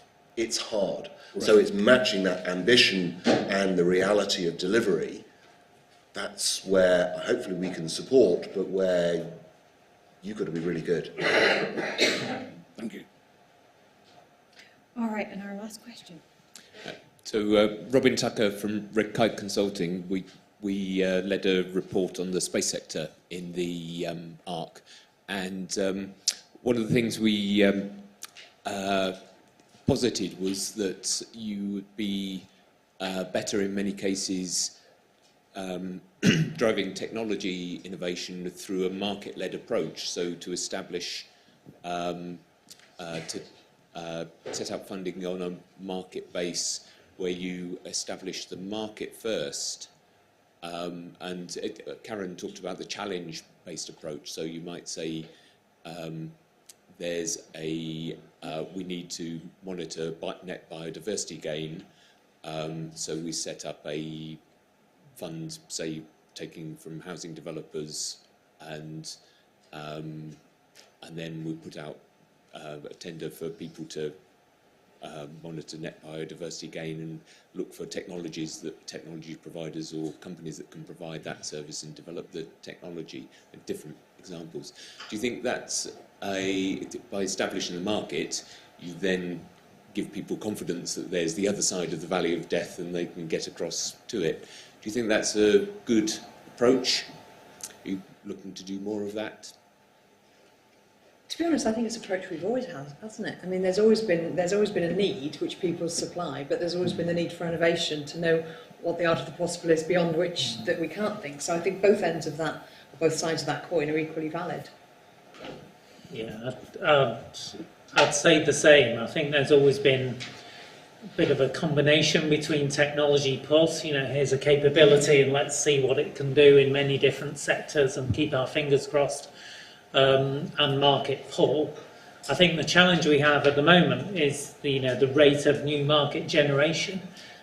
So when we look at challenge-led innovation in areas like net zero, for example, which is perhaps not quite infinitely broad and infinitely deep, but it's a pretty big space.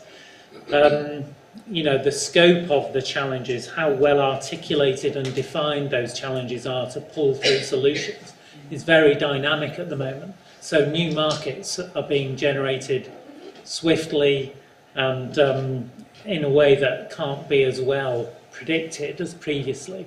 But I think, back to the previous point, there's always been, I think, a healthy combination with kind of demonstrable market pull and the technology push which can service that effectively. Yeah, lead customers are really important, and if there's something that Innovate UK may be able to do in terms of de-risking for that lead customer, lead adopter, then that's something that we want to work on. From a government point of view, we have the SBRI programme, which is about pre-procurement contracts, which should be about getting to an intelligent lead customer from the public sector. But those words don't always necessarily fit very well together, particularly in the intelligent part. From an Innovate UK KTN point of view, that innovation exchange platform is really important because that is about market pull for innovation. And I'd love to be working on adoption loans, for example, to take so that we can take on innovation risk, because that's our role, and then market risk is someone else's forte, and delivery capability is the supplier's forte, the SME's capability. All right, thank you. So I really want to allow more questions, and need to tell me we've got some questions from our online delegates as well. So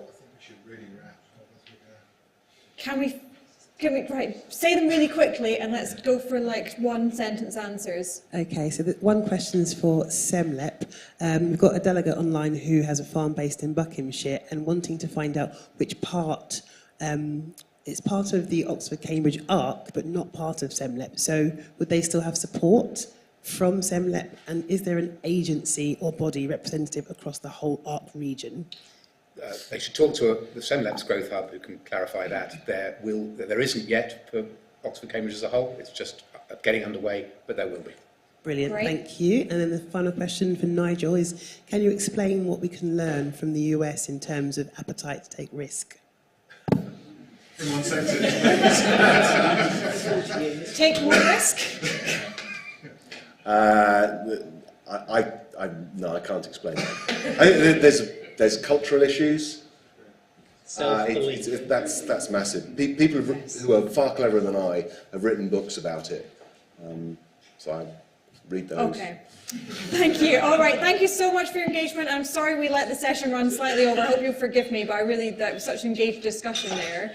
So we're going to grab a quick coffee, 15 minutes if you can, for grabbing a refreshment. We'll come back in here just after 5:30 for our next session. Now, our speakers are still going to be around, so just because this panel session's finished doesn't mean you can't grab them at the coffee break and ask them your burning questions.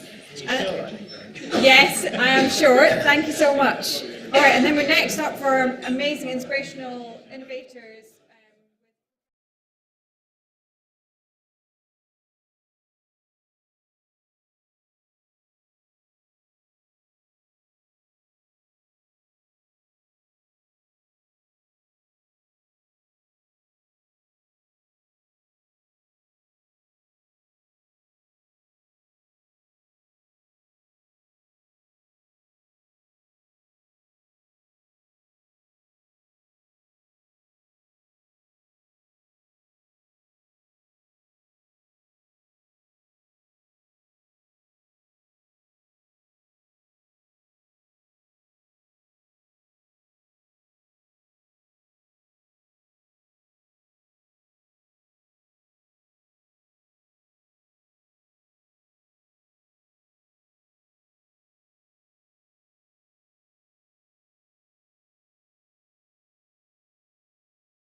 refreshment, some sustenance, feeling revived and ready to go.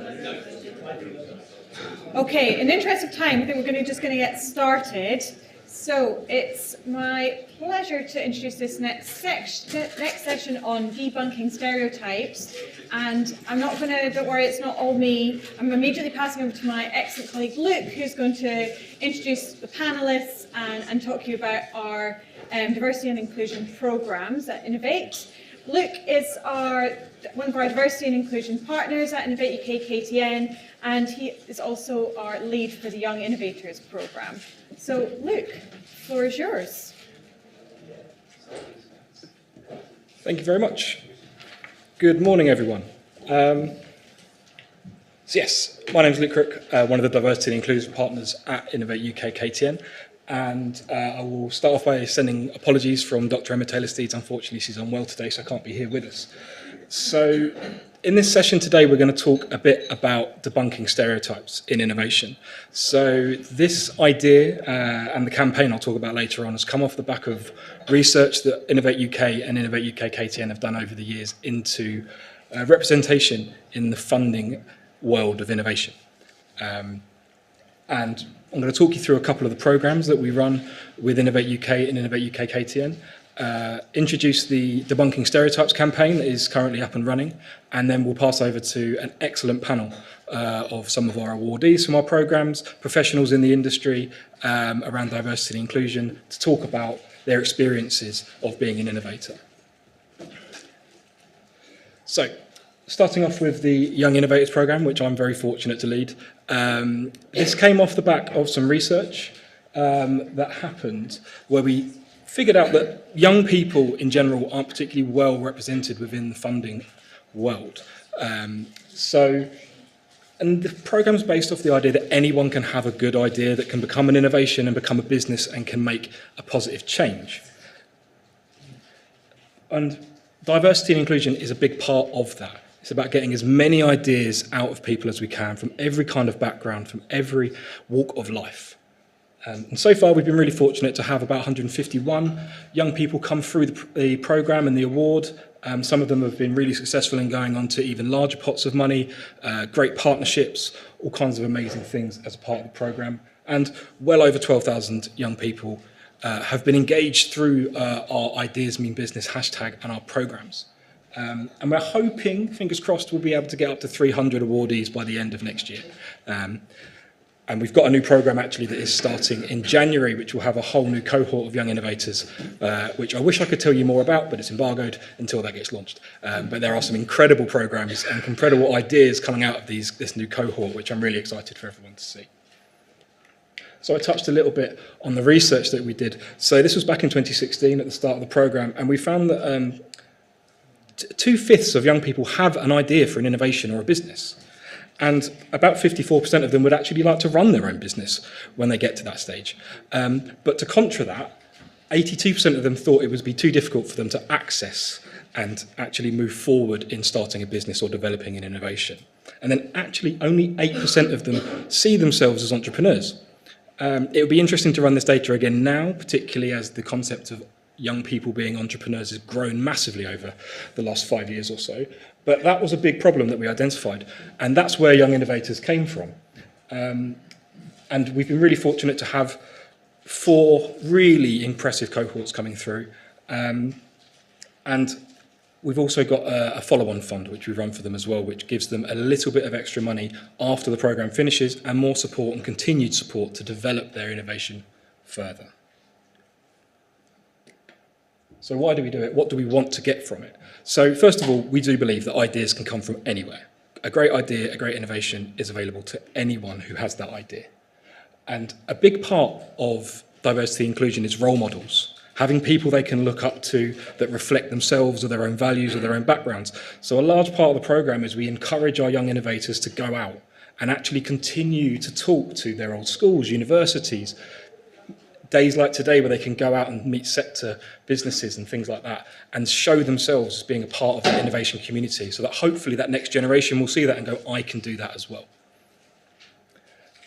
It's also about getting sustainable businesses up and running. We're really keen to make sure that they're able to start their business but also continue developing it and it's successful. And a community. A big part of all of our work at Innovate UK is networking people, is connecting people. So a large element of the programme is actually linking these young innovators up with other groups, other people in their sector or adjacent sectors that might be useful to them to develop those networks and get more people communicating about what's going on. So, who can be a young innovator? So, it's anyone aged between 18 and 30, and they don't have to have a business yet, which is one of the big parts of this programme. They can just have an idea. What we really want to support here is early stage. People that have had an idea and they want to develop it further, but they're not quite sure what to do yet. They might need more support with what they're doing. And this next award that's coming up, which we're launching in January will have up to 100 awardees in it. And as I said earlier, we've got a really broad range of programmes that have come through, projects that have come through Young Innovators, all the way from pollination sensors for farming to, what else have we had? Seaweed-based leather, turning makeup back into watercolour paint for circular economy and things like that. So we've had all kinds of things from the design world, all different sectors. And what do they get? So it's a 12-month programme, and they get £5,000 towards the development of their innovation. But one of the big parts of this programme, which is really important, is that we pay them the UK National Living Wage for 2 days a week for the whole time they're on the programme. So we know we're dealing with 18 to 30-year-olds. They've probably got jobs. We know the cost of living at the moment is really difficult. So one of the big elements is they all have 2 days a week paid that they can actually go on to work on their project and work on their innovation. So they can go from full-time to part-time. They can dedicate that time to pushing that idea forward, which without the grant they wouldn't be able to do. They get tagged to what we call an innovation champion, so someone from their sector, through our partners at Innovate Edge, who can develop them, help them. Questions about where can I get this material from? What does intellectual property mean? How do I get a trademark? Where is there additional funding available to me to push things forward? And that runs throughout the whole year. And we also really work on networking. So a big part of it is getting them together. So they meet 4 times a year for training sessions where we cover things like leadership, how to write a better fundraising application, all kinds of things related to their entrepreneurial journey and their innovation journey. But we also encourage them to meet each other, get out there, talk to their peers, find out what the challenges are. Because we know it's not a linear path doing innovation and entrepreneur. There will always be bumps in the road. But if you've got other people around you with the same challenges, it's easier to start overcoming them. And then the final part is the press and media support we do. So we do our absolute best to make sure that as many people know about these young innovators as possible. National, regional press, TV. We had a couple of our young innovators on Steph's Packed Lunch not too long ago. So we're getting some really decent coverage out of these incredible ideas that they're coming up with. And that's the end of Young Innovators. So the next programme that I want to talk to you about is our Women in Innovation programme.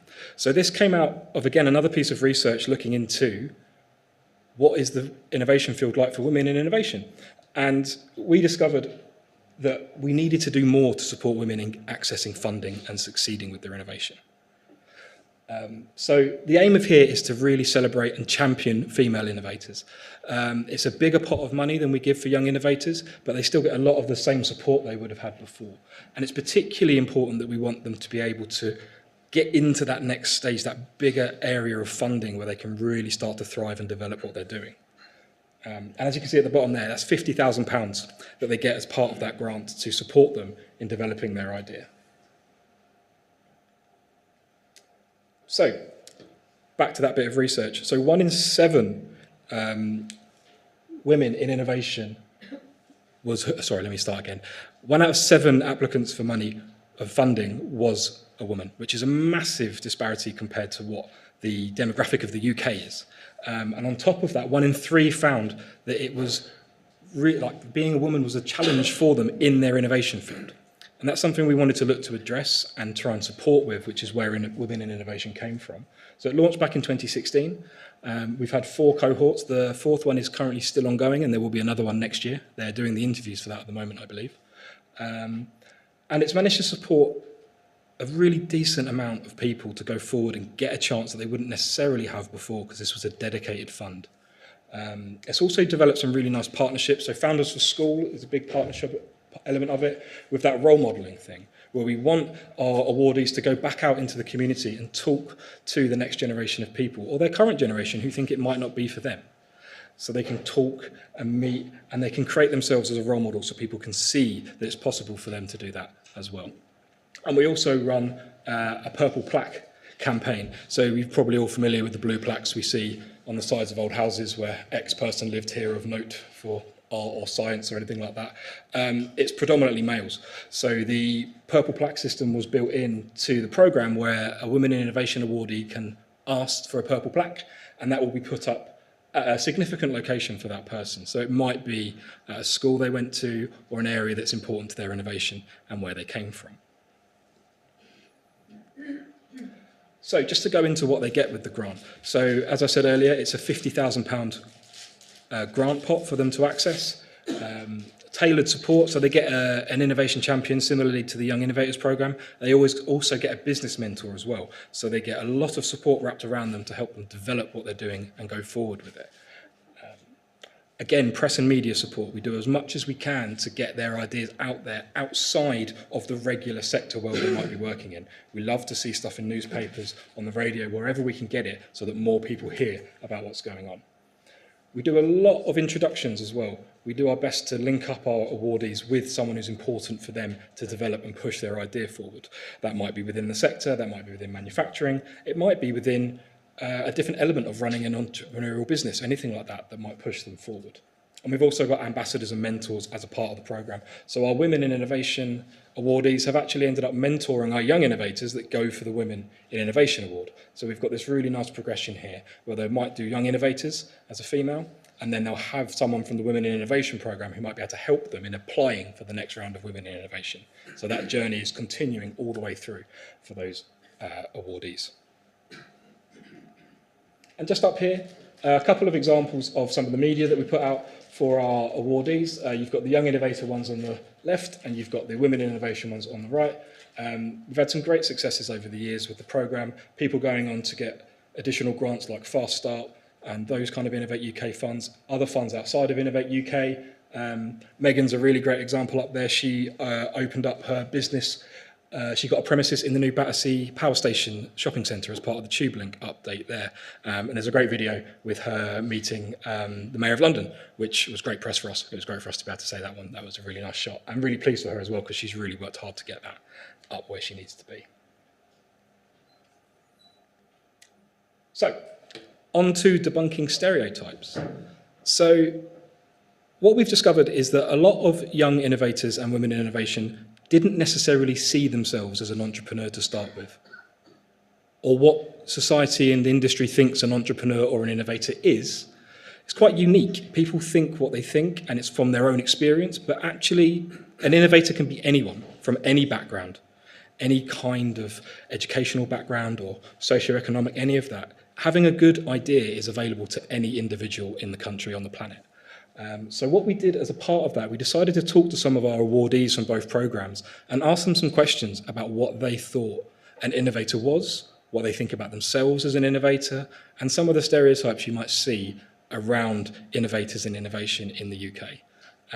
So I'm going to show you a teaser video in just a second, but these videos are now live, so you can head over to the Innovate UK KTN website and watch the full videos, and they are really they're quite eye-opening, I think, and to see what they understand as innovation, particularly as a younger generation, and also people that have faced a lot of challenge in getting into innovation. One of the things we do a lot with our young innovators and women in innovation is find out what their barriers were to getting into it, so we can actually start feeding that back into our other programs that we run.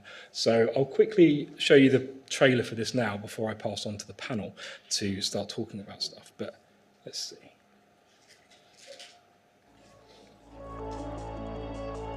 To be honest, being referred to as an innovator used to make me feel like an imposter. But maybe that's because of the stereotypes of what an innovator is typically been perceived as being. Innovation should be usable. Innovation should be different. Being an innovator means I get to be creative and solve problems. Having a mind of curiosity. Never be satisfied with the existing offer in the market. Being an inventor. this is what I'm changing, and this is the walls I'm bringing down. Being able to see yourself in a position and believe that that could also be you. You know, anyone can be an innovator. Just bring those walls down.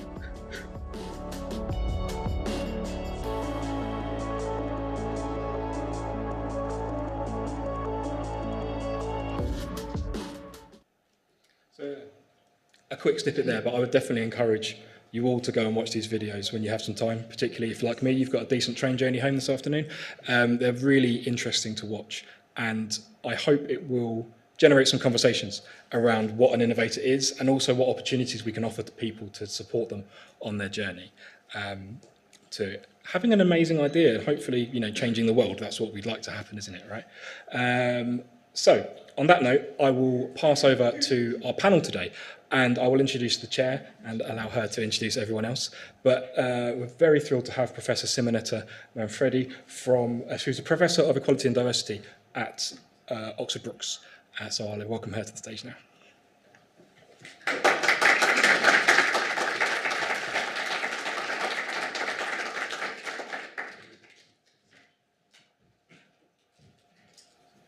I think you can join me. This is a panel discussion. Thank you very much, Luke, and thank you very much for inviting all of us here. It is really a real privilege for me to be chairing this panel and being among innovators. This is where my interest in equality and diversity management has taken me. One of the most exciting things of researching in these areas has taken me to different sectors, different areas, trying to resolve the underrepresentation, trying to resolve the issues around equality and diversity. And has also taken me into the ecosystem of innovation, which is incredibly exciting for me to be. I'm not an innovator myself, but who knows, maybe I am. After all, I did establish a Centre for Diversity Policy Research and Practice, so perhaps that was a bit of an enterprise, a safe one, because it was within my university role to do that. But I'm really delighted to be here with Zoe Tolkien, who is the head of innovation at Advanced Furnace Technology, so an enabler in innovation, but also with one of the young innovators, as we heard from Luke, the program who actually won of the awards, Daisy Bailey, and then Nirish Shakaya. I hope I'm not mispronouncing. Shakya. Forgive me, I did practice, but clearly not long enough.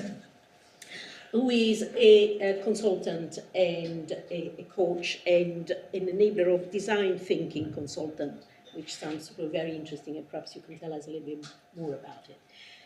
Before I turn to my panel and ask them to introduce themselves and tell us a little bit about their journey, and as we heard from Luke, we're also interested to hear about some of the barriers that they might have encountered, but equally some of the enablers as well. Let me pay tribute to Innovate UK, and this is genuine, not just because I've been invited, I'm not being polite. In my research recently, I completed, together with some colleagues at Oxford Brookes, a major piece of work which was looking at the underrepresentation of women as founder of university spin-out companies. And it has been funded by the Engineering Physical Sciences Research Council under their Inclusion Matters program.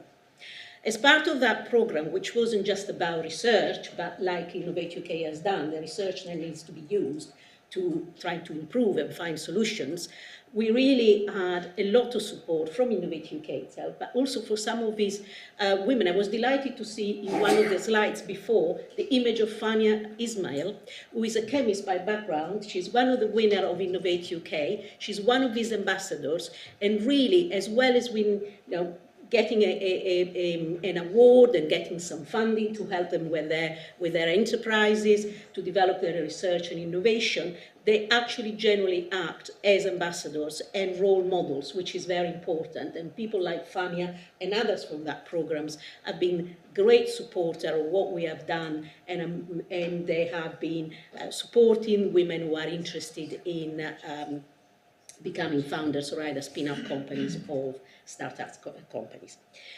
So having said that, I'll now turn to my panel, and I think I'll probably start with Daisy Bailey. I was very intrigued when I read a little bit about yourself and what you're trying to do about making fashion more sustainable. I mean, the fashion industry recently, let's face it, has been designed around, use and discard, and here is another something else. And the fashion collections, the space of time has become shorter and shorter, so we can buy more and waste more. But anyway, over to you, Daisy, and you are also one of the winners of the Young Innovator Award.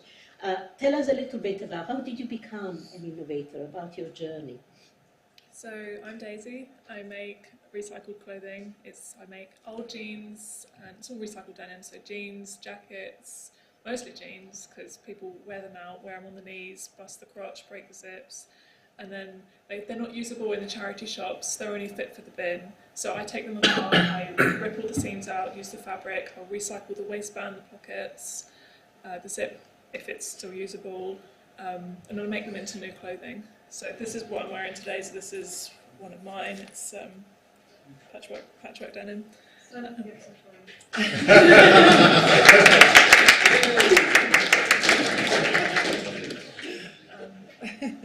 So yes, this is all patchwork. I've come up with a method that uses zero waste. So although I'm using waste, I don't want to contribute to adding more waste. So I'll use the big pieces like this, and then to make sort of patchwork, and then the smaller pieces will then go into smaller patchwork, and then even when down to the tiny little bits, I'll then do like a layering to the like a padding almost, and then I even recycle the threads inside to make like wadding. So it's completely zero waste. And what was it, the spark that you decided to do with? Well, I worked in a vintage shop. I was the seamstress. I did repairs and alterations for clients and customers, as well as the actual stock at the shop itself, because we would get bales and bales of clothing that was like really unfashionable or dirty, and it needed rejuvenating for the shop floor. So that would be like a big bale of skirts, and I'm talking like a bale, like a hay bale size, like kilograms worth of like denim skirts down to your ankles. And when was the last time you saw someone wearing a denim skirt to their ankles? It's not fashionable anymore. So I would chop them up to mini skirt length, and then I would have like so much fabric left over. So then I made them into patchwork stuff and sold them on the rail in the shop, and they sold out immediately, which was really good, but also worried me because I couldn't like keep up with the demand. And yeah, this is where I am now. The shop has since gone bust. Not related to me, but now I'm selling online. Right, so seeing all that waste gave you the idea, how can we actually do something about it rather than waste it? And because I was posting on social media those that I had made, then I got so many messages of people saying, oh, I've got some busted jeans, or these I don't like anymore, they don't fit me. Sometimes when you have stretchy jeans, you put them in the wash too hot and the elastic goes all wobbly. All kinds of reasons why you can't donate your clothes to the charity shop, and the charity shop aren't going to want them, so they then throw them in the bin, and then it's just adding to the landfill problem. So I take the clothes that aren't fit for the charity shop, and so many people were messaging me. I've now got tons of clothing, because it's just friends tell their friends, tell their friends, tell their friends, and now I'll just be like walking home from the shop and there'll be a bag of jeans on my doorstep. It's like, oh, someone's been round and dropped them off. So it is a massive problem, and I don't think people realise it until you actually see it. Yes, so hold on in donating Daisy your own jeans or Put things. your hands up if you've got jeans that you don't like anymore. Exactly. I think you probably all have. Nirish, what about your story? So, hello everyone, my name is Nirish Shakya. I was actually born in Nepal, so English is my third language actually.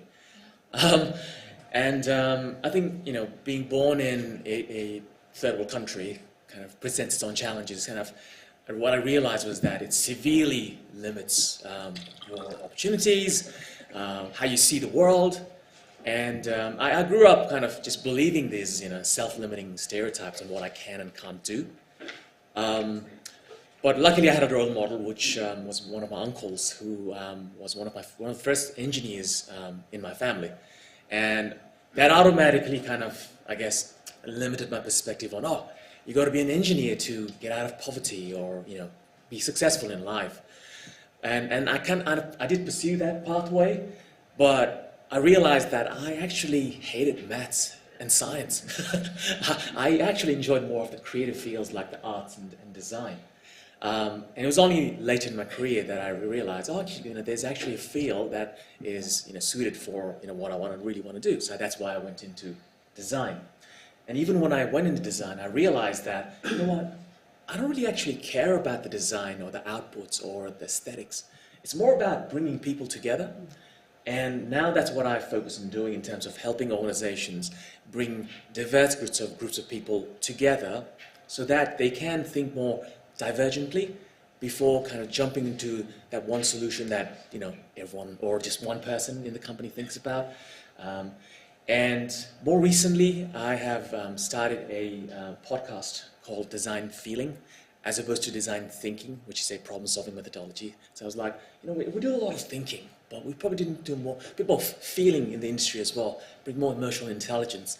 So I started this as a way to raise awareness on the value of, you know, self-awareness, creative confidence, emotional intelligence, and meaning in the industry.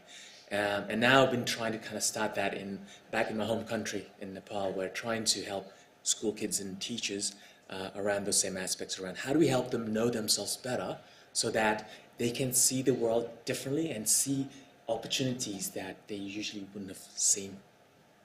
Yeah, it's unleashing that creativity, isn't it? That it is all of us, and make the most of it. And so that's really interesting. And Zoe, what about yourself? I mean, you are the head of research and innovation, so you're also a facilitator as well as having probably your own experience. Yeah, so I started off in academia, actually. I did a PhD in biological sciences, which is completely unrelated to the area I work in now. And I went into an academic career, which I love the challenge of taking a problem and working it through, but alongside the sort of drudgery of academia, I entered a business creation competition when I was at the University of Cambridge, and that was just excitement. That was really good fun, and you meet people who are interesting and mentor you, and you get to network and just get into a world that's more vibrant, I found. And I continued along in my academic career for a while, dabbling in innovation, so thinking of ideas and then getting them funded, but less so into a business, but more sort of project that I would run. And eventually decided that's the area I want to be in. So I left my academic career and I work for a company called Advanced Furnace Technology. They've been going for 40 years, so I'm not a founder, but I'm one of the Women in Innovation recipients this year. And I think what I've done, bringing innovation into the company, is putting the company through quite a culture change over the past few years. We're engineering and manufacturing, a very male-dominated industry. It's been going since the 80s, and it's, you know, no joke to say there were Pirelli calendars everywhere when I started, and, you know, quite a blokey environment. And I've been so coming from an academic background, I'm used to getting funding and used to thinking sort of project-wise, and I've used that to instigate innovation as a way to change culture and grow the business. So I'm also a big fan of Innovate UK, because we're a recipient of about 4 Innovate UK grants, actually, and I run those programs with a view to developing them into core business products and services, but also as a way to change the culture in the company.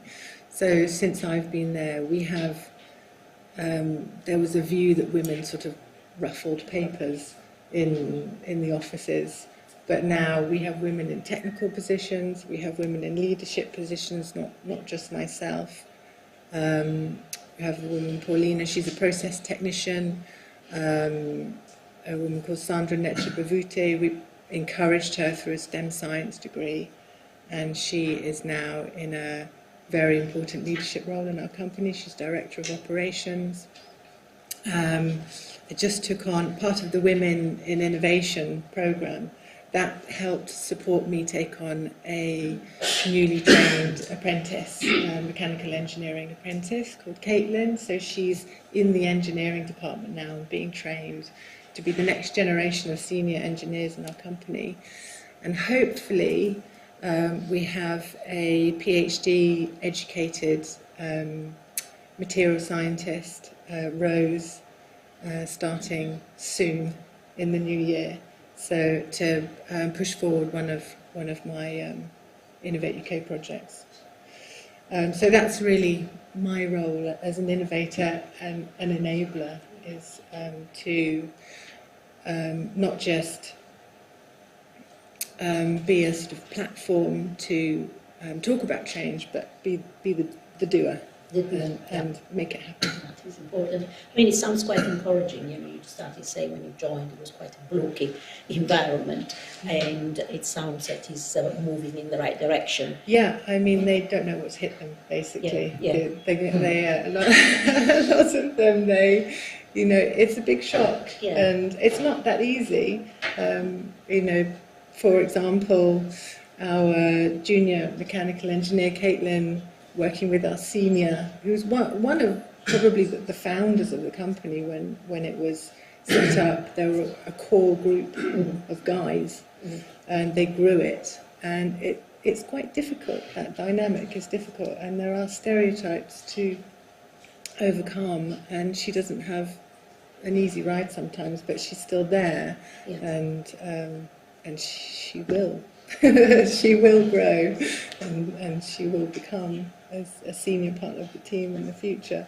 It's not always easy though. No, but I'm sure that is an unstoppable momentum that is established. So talking a little bit about, exploring a little bit the barriers, because it's important, as Luke alluded at the beginning, and also as a researcher we always like to understand what is it that is actually causing barriers and hindering progress in the area of diversity. Nirish, if I come back to you again, I think you alluded before also in your own personal story, you encounter some of the barriers. So barrier that you encounter, but also in your role, bringing together, was very interesting to hear how you bring together people in organizations, team, and trying to promote more diversity. So what barriers also do you see there, and do you have to try to challenge? Yeah, that's a great question, Simonetta.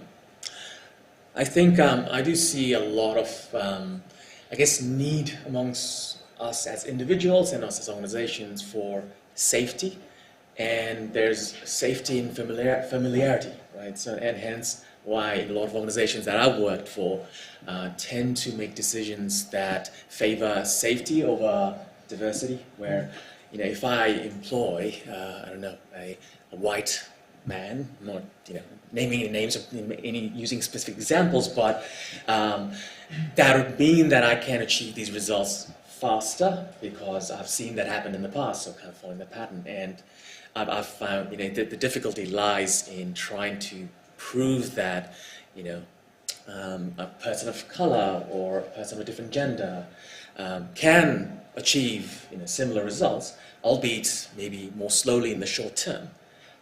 But just trying to convince, you know, business people, stakeholders, in letting go of that safety is probably one of the biggest challenges that I've seen in my line of work.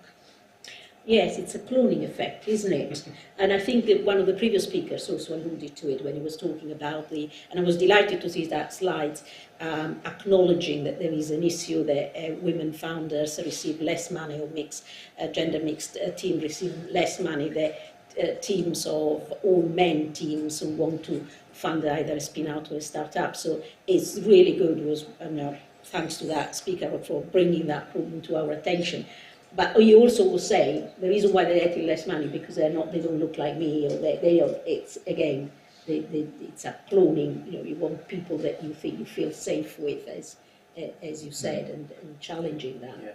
I think that comes from an individual perspective as well. For example, I have relatives from Nepal who immigrated to the UK on, like, for example, refugee visas, and what's one of the first things that a lot of immigrants from, maybe countries like Nepal do? That they open a restaurant, right? A lot of times it's a Nepalese restaurant.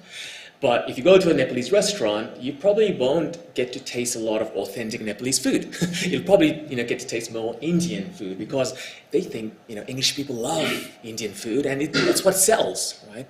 So even, from my perspective, it's safer for me to open a Nepalese restaurant and sell Indian food rather than trying out something new and different because it's scary. Like, who's going to like it? How am I going to survive and make money for my family? So I think it works both ways. Yeah. And it's that difference that then drives innovation. It takes you something new. Yeah. Instead, you work in a very, perhaps what could be the fashion. It's a kind of sector where there are lots of women, maybe not.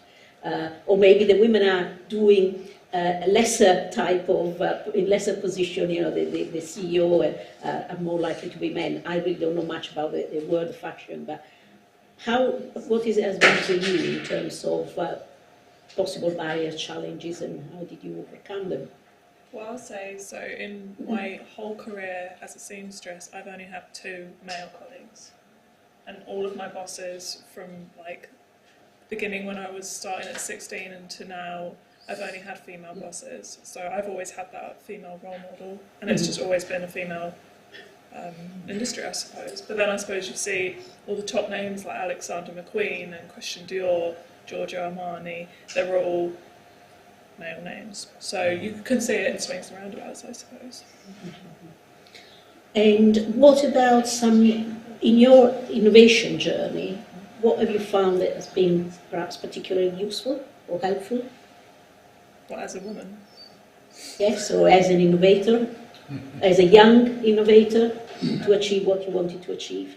I think it's, in a modern society now, we want to be as friendly and open and different, and the more different you are, I think, is more likely to get you the job than being a clone. Certainly in the fashion industry anyway.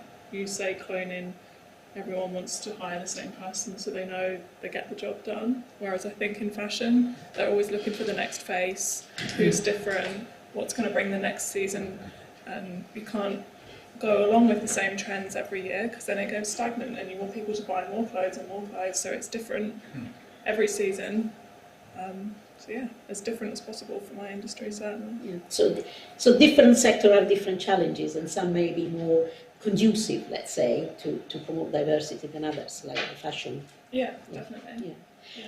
And Zoe, I mean, you told us, how your company, a very male-dominated company, how things have been changing. So in your observation and also your experience of being there, what do you think has been the major challenges and what the strategy to cope with them, but also the enablers? I mean, you yourself are an enablers, and I'm sure you had played a big part in achieving that progress. Yeah, I think it's the nice thing about being an innovator or an entrepreneur or in that sort of area is that you really have quite a lot of autonomy.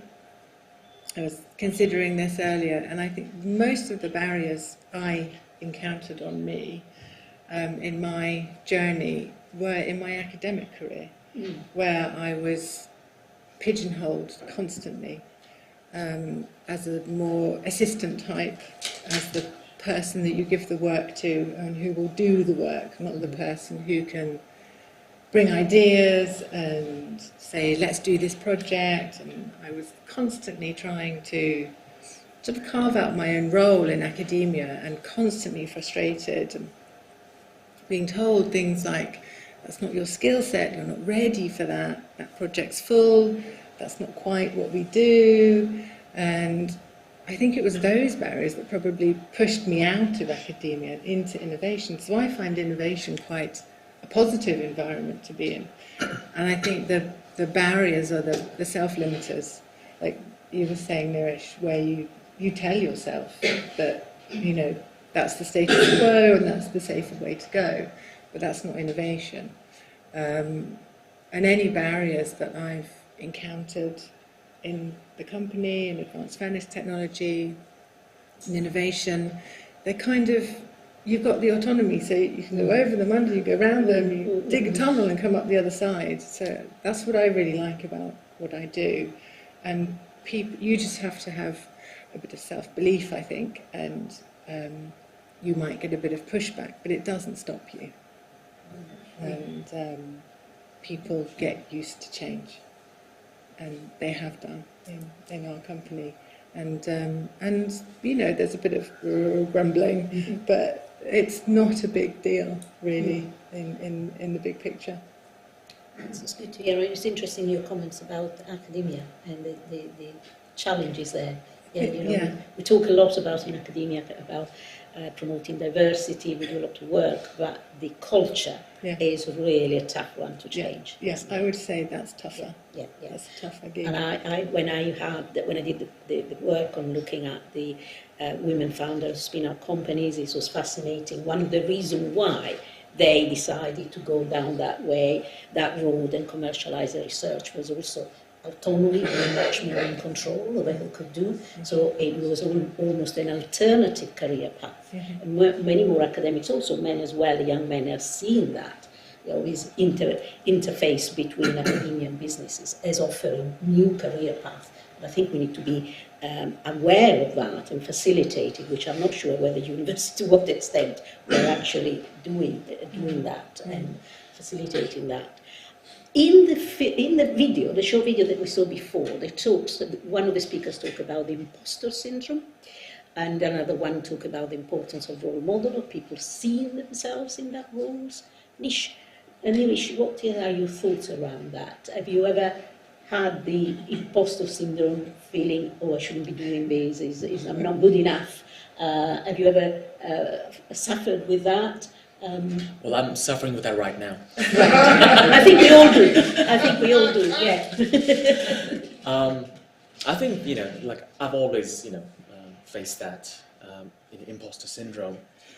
You know, I grew up thinking white people are smarter because that's what you see on TV, right? Like white people, winning awards, winning World Cups, winning whatever, and then I never saw people like me winning anything. And I just believe that, that's just how the world works. And, whenever I won something, an accolade or succeed at something, like, do I deserve this? It's not meant to be like this.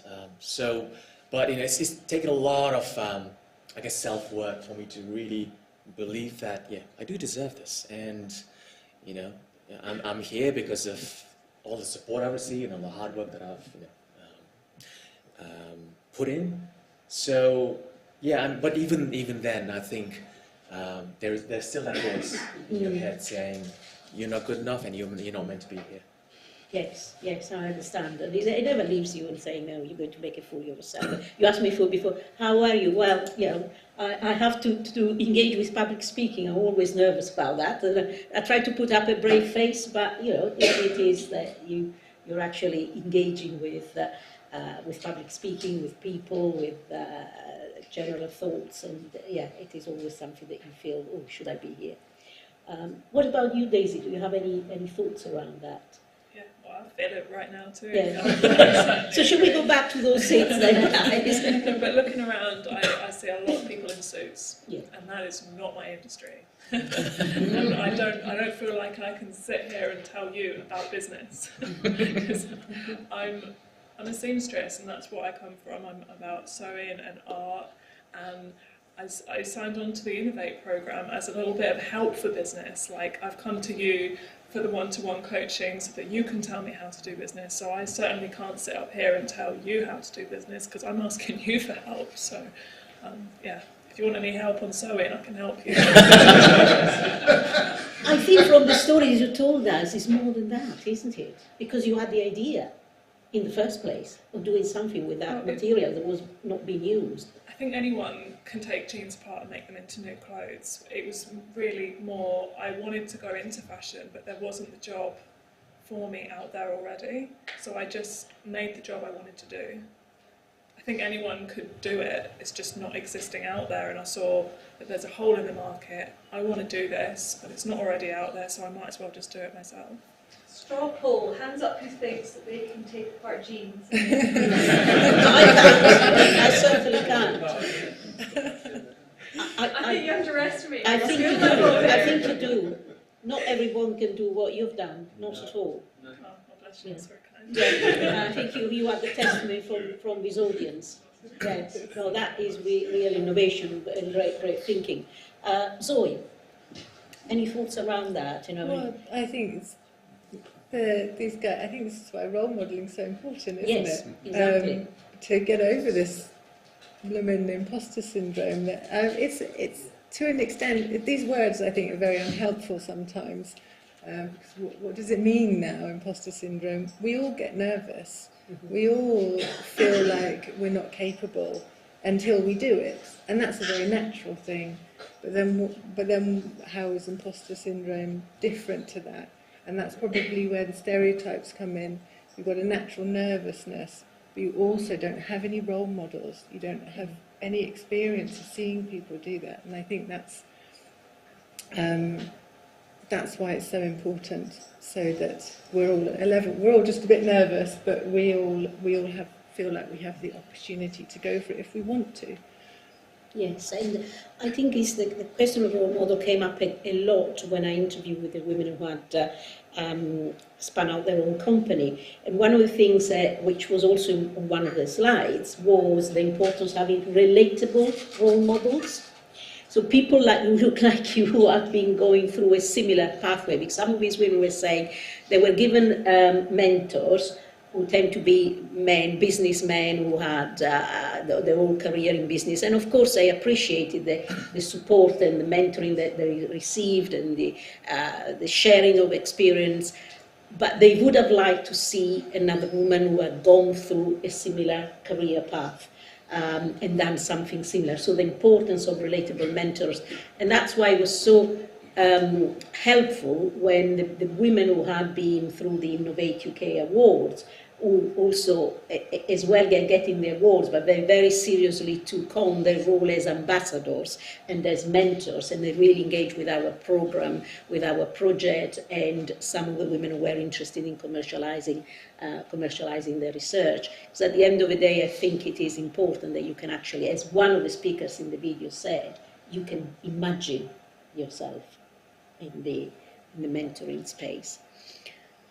Do you think that we should do more about getting these relatable role models? Is there enough in your work, for example, Nirish, how important it is to have these relatable role models helps you to create those diverse teams and synergies? Absolutely. The same thing applies in the design and the creative industries. It's generally dominated by white male demographic, and it's really difficult for us to get minority demographics and neurodivergent demographics as well. And because most of the role models that we all see in our industry is like the more of a neurotypical type. And it took me years before I saw another fellow Nepalese person in my industry, in the design industry. And now there are more and more coming out, but I think that's also because a lot of them have gone on to become social media influencers, which meant that people are now seeing people who look like me and other people who actually do this job, which would never thought anyone was possible before. I recently interviewed a recent Iranian migrant from Iran who has moved to the UK. She also kind of talked about how she became interested in the field of design and user experience was through seeing an Instagram channel of an Arabic woman who was actually posting about creativity and design on Instagram. Her hashtag is UX Land, user experience land, and a lot of her posts are in Arabic, right? So kind of seeing examples of people who look like you, who are from the same background, doing things that you otherwise would have never thought you would do. It's really helped me, and I think it's really helped a lot of my peers as well. Yeah. What about you, Daisy? Is there anybody that you look up as a mentor or like important mentor? Sorry, could you speak up a bit or into the microphone? Oh, sorry. What about you, Daisy? Do you Oh, sure. I'm terribly sorry. Yeah, terribly sorry. So, have you had any? Can you hear me now? Yeah. Yeah. Good. Yeah. Well, anybody who you look up as a mentor, in particular, who has had an influence on what you decided to do? Well, I've always had female bosses from the beginning. I've never had a male boss, so I've never had a man tell me what to do. Yeah, I suppose that's a good one. What about on the business side? Sorry? Can I ask a bit more on the business side? Do you think you've got enough role models on the business side as well as on the side? Oh, I guess from the fashion industry point of view, I don't really ever consider it as much of a business as much as more creative focused. To me, it's always creativity first and business second. That's interesting. And Zoe, in your journey, have you had any role models that have been, you feel, looking back, or have been particularly influential? No, which is really interesting thinking about. So, in my journey, I think it was actually my lack of role models, and this just constant frustration of butting against people who were felt like actively quashing me. I think that's what moved me out of my academic trajectory and into innovation, to be somewhere where I could have more autonomy. And but on role models, I still think they're incredibly important. Probably, if I had role models, I would have still been an academic. So things aren't all bad. I really enjoy what I do, but I still seek out role models, and they're the people that I surround myself with. So my friends are all people I not only like but respect.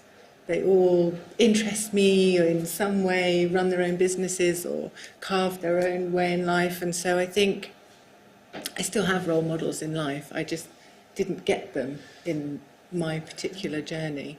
And that's what I try and do in my role now. I try and be, I'm not really a speaker role model. I don't normally use a platform to try and encourage people. I try and do from within the company. That's where I see my role, is to identify talent and bring it on.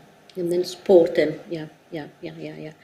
But so, from what you say, it seems to suggest also it's important as throughout the journey of someone's careers or what they want to do, there are some important points where perhaps this role model play a part. I think, it's great to talk about role modelling, because then somebody might pick it up and they might go and do something, they might enact change, because I think that's the point of it, isn't it? It's a chain reaction. You've got to spark that idea, but the doing is really important. One leads to the other. Yeah. One last question that I have for you before then we ask our audience whether they have any questions or comments that they want to contribute to this discussion. And my last question is also thinking about as diversity, as we understand more about diversity, we also identify other groups which may encounter barriers. And one, for example, diversity that we tend to focus on the diversity which are also protected by the law, but one that perhaps we don't talk enough is about the social mobility.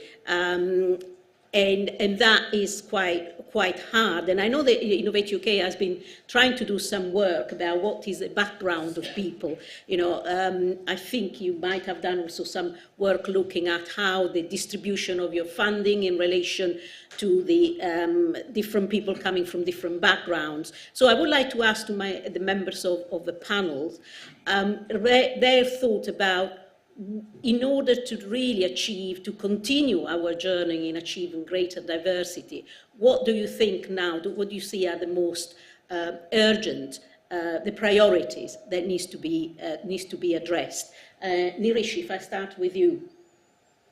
So to address the need for more diversity in the industry, is that what are the priorities you think, things more urgent that we need to turn our attention to? I mean, it's a systemic problem, so we probably want to be able to change things overnight, obviously, right? People have been working on this for decades, if not centuries. From my point of view, I think some of the quick wins that we do have is, I think whoever role models they are in terms of these different diverse groups, we need to teach them to get online as quickly as possible on different social media channels and be comfortable presenting themselves, showing their faces and speaking out their voices on new channels where people are gathering, like TikTok, Instagram. That's where a lot of the attention is nowadays. And I think we need to train these role models who are otherwise hiding behind computer screens or behind academics to go out there, be comfortable with speaking in front of the camera, which I'm very bad at, and showing their faces to the world and say, hey, this is what I'm doing and this is how I'm doing it, and you can do it as well. And I think that is one of the quick wins that we can achieve. And we must achieve, otherwise there's so many other social media influencers out there, saying the wrong things and teaching the wrong things. But I think we need to kind of tip the balance on the other side as well. So really using the social media to gain greater visibility of diversity, so it becomes a norm, normalize it. Daisy, your thoughts about, if you could change something tomorrow, what would you do? Well, I'm going to agree with what you're saying and slightly disagree with it at the same time, because as much as it's brilliant to champion people and shout about them and say, yes, this is brilliant, but I also think maybe you should take away the bit before it by, she's a plumber, or she's a female plumber. She's just a plumber, but you always put the bit first, or he's a male nurse, she's a female plumber. They're both nurses, they're both plumbers. Why do we need to put that little bit in the front? Just treat everybody the same. Okay, and Zoe? I think just coming from an established SME, from we innovate from within, I think what we can do, what we are doing, and what other companies can do is make sure that at the point of innovation there is that diversity around the team. I don't think you can innovate on behalf of in other sectors of society. You need those different voices at the point of innovation. So I think what more established companies can do is start to change what the team looks like who are innovating. Okay, which also, what you say brings me on something that I'm very, very keen, my thoughts of how important diversity is to have in these teams, and which then enables the production of goods and services which really reflect the diversity in the wider society. And we're missing something else. And the example that I like to use to illustrate this point is that of the car seatbelt. The car seatbelt, the technology for that was originally developed in the late 50s, but you had to wait until the early 2000s when a female engineer redeveloped that technology to make sure that pregnant women traveling in a car are kept safe. Because the original seatbelt was actually designed around the male body by male engineers who did not think, what happens if there is a pregnant woman in the car? How do we keep the fetus safe as well as a mother? And that is just one example. So how important it is, as you say, those teams, there is that diversity who will then come up with those ideas for products and services which will serve and relate to the diversity, the big diversity that we have in society. So it really matters to the quality of innovation that we have that diversity at the core of it. Anyway, I think I've said enough now, and I'd really like if there are any questions or comments from the audience for our wonderful panelists here. Thank you, Simonetta. We actually have a question from our online delegate. So the presence of challenges presented relating to unconscious bias is evident. What has been your experience, and how have you overcome any challenges you may have faced? That's the whole panel. Okay. Who wants to start on that one? Zoe, do you want to start? Unconscious bias. Unconscious, yes, a challenge, yeah. Unconscious bias. I don't know. What does that mean? What exactly does that question mean? Sorry. It's from our online delegate, so we might not get a response back, but I guess they're talking about unconscious bias in terms of using stereotypes that are kind of ingrained, even not necessarily aware that some of the, some stereotypes that have been sort of taught or learned. I think personally, I probably am aware that various times when I'm in a meeting, I'm in a leadership position, I'm not being treated so much as a lead. There's maybe a little bit of an unconscious bias that I'm not to be taken seriously. Encountering things like, I feel like I haven't been able to finish a sentence and being talked over and having to be a bit sort of push your way to be able to speak sometimes, things like that. But nothing really too serious in my case. I'm conscious I've got a couple of questions from this side, but before I go to those questions, do you have any things that you want to add, Nirish or Daisy? What's helped me is just being unconscious about the unconscious bias itself and just asking for forgiveness rather than permission. Just doing it has helped me in a lot of cases. I personally also worry about the conscious bias as well. There is a lot of it out there. I know that we have got a couple of questions. This gentleman here, the lady there, and this gentleman here. Hi, just a comment first. It's like, please, you've illustrated today how much we need voices, because, to speak up today would have been fantastic, because you've got amazing things to say. So please speak up, we need your voices. And the other thing is, what do you think we can do about the attitude of some certain people? For example, I've had someone said to me that if, as a woman of colour, if I really have anything to say about science, then I make a mockery of, this man actually said to me, of his PhD. So how do we combat that sort of exclusionary attitude, do you think? You're not allowed in the club?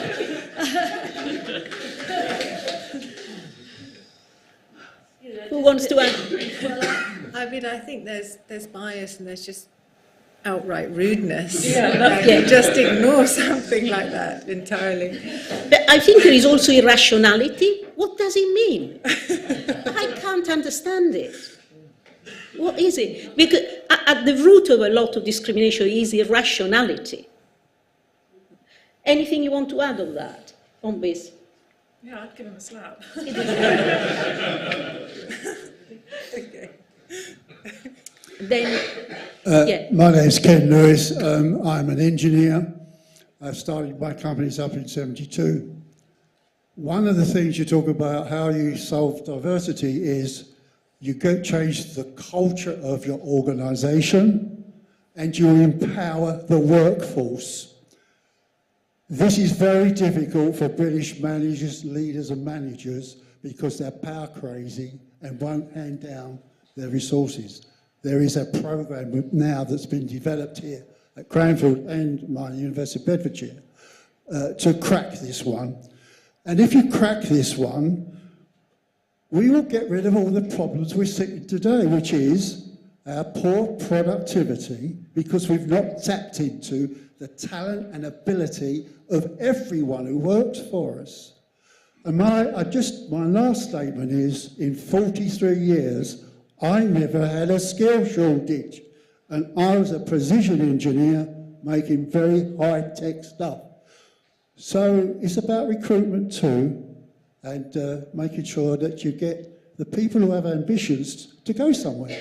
Thank you. Absolutely, couldn't agree more. Is there anyone who wants to comment from the panel? I couldn't agree more with that. And I'm in engineering and manufacturing. Yeah, and I'm completely butting up against that culture, and it is changing. And not fast enough. It's very slow going, and it is about spotting that talent and just training them up and letting them do the job. From the different backgrounds too, Yeah, and we're in an excellent position to do that because we're not full of PhDs. We run processes. We need technicians, and we're in a fantastic position to support social mobility. We're attracting those people coming for those roles, so we need to pick out that talent. With the skills, not necessarily the qualifications, and push them forward, and it will increase productivity. Hi, I'm David from Cloudworks in Whitney in Oxfordshire. We're a software and IT delivery service delivery partner. Does the panel think that innovation should start at school, and should school be adjusted? We employ 14-year-old young people with permission of the parents. We've got kids who become doctors at a very young age, confident, have direction. So should there be an innovation award for schools? Should innovation start at schools? Because the gentleman on the end, you had a question mark to very late in life. You had a question, and we've got one kid going to Cambridge next year, and he's 14. He came to us with no qualifications. He got 2 A stars and 2 A's, and all we taught him was common sense, development, give him confidence. I think if you take innovation back to schools, then we'll get onto the innovation train and catch up with America sooner. Yeah. What an interesting point. Any comments, Wish, Daisy? Yeah, absolutely. And having spoken at some schools in Nepal, one of the things I put up on my big slide at a school there was, what is 1 + 1? And most of them said 2, which is an automatic answer, right? But 1 + 1 is only 2 in ordinary arithmetic. In binary arithmetic, 90, it's 1, 0. In Boolean algebra, it's 4, I think. 1 + 1 is also a name of Beyonce's album. It's also an Australian TV show. So the answer you give depends on the context you're in. But what school teaches you, 1 + 1 is always 2, and it's never anything else, right?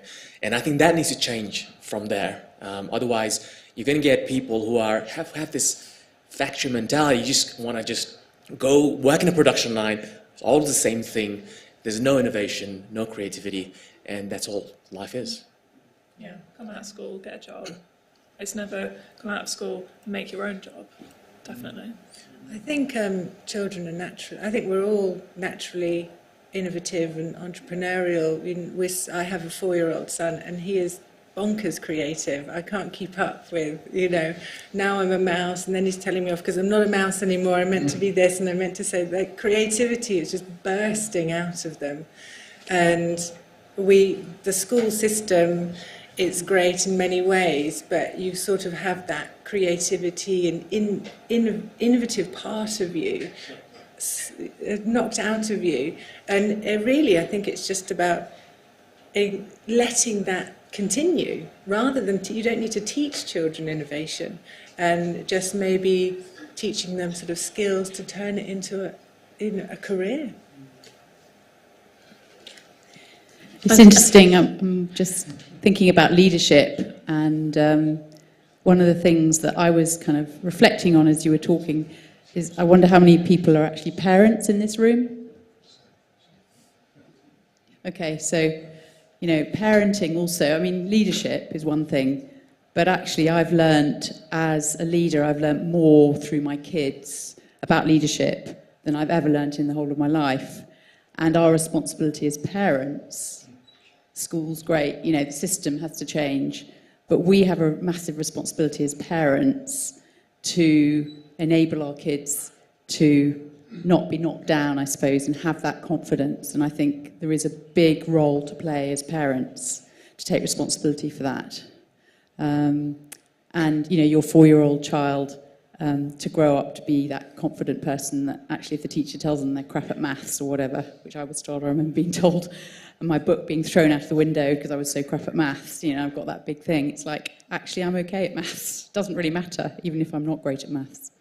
So I think, for me, the question is, as leaders, if we're all in business, and as parents, but as leaders, what are the, I mean, I see there are different skills required today to lead. And for me, innovation is the difference between reliability. So we have to run our businesses so that they're reliable. But the big challenge for leaders today is to kind of enable people to do that. But at the same time, their leader's job is to look after the future, and that's where the adaptability comes.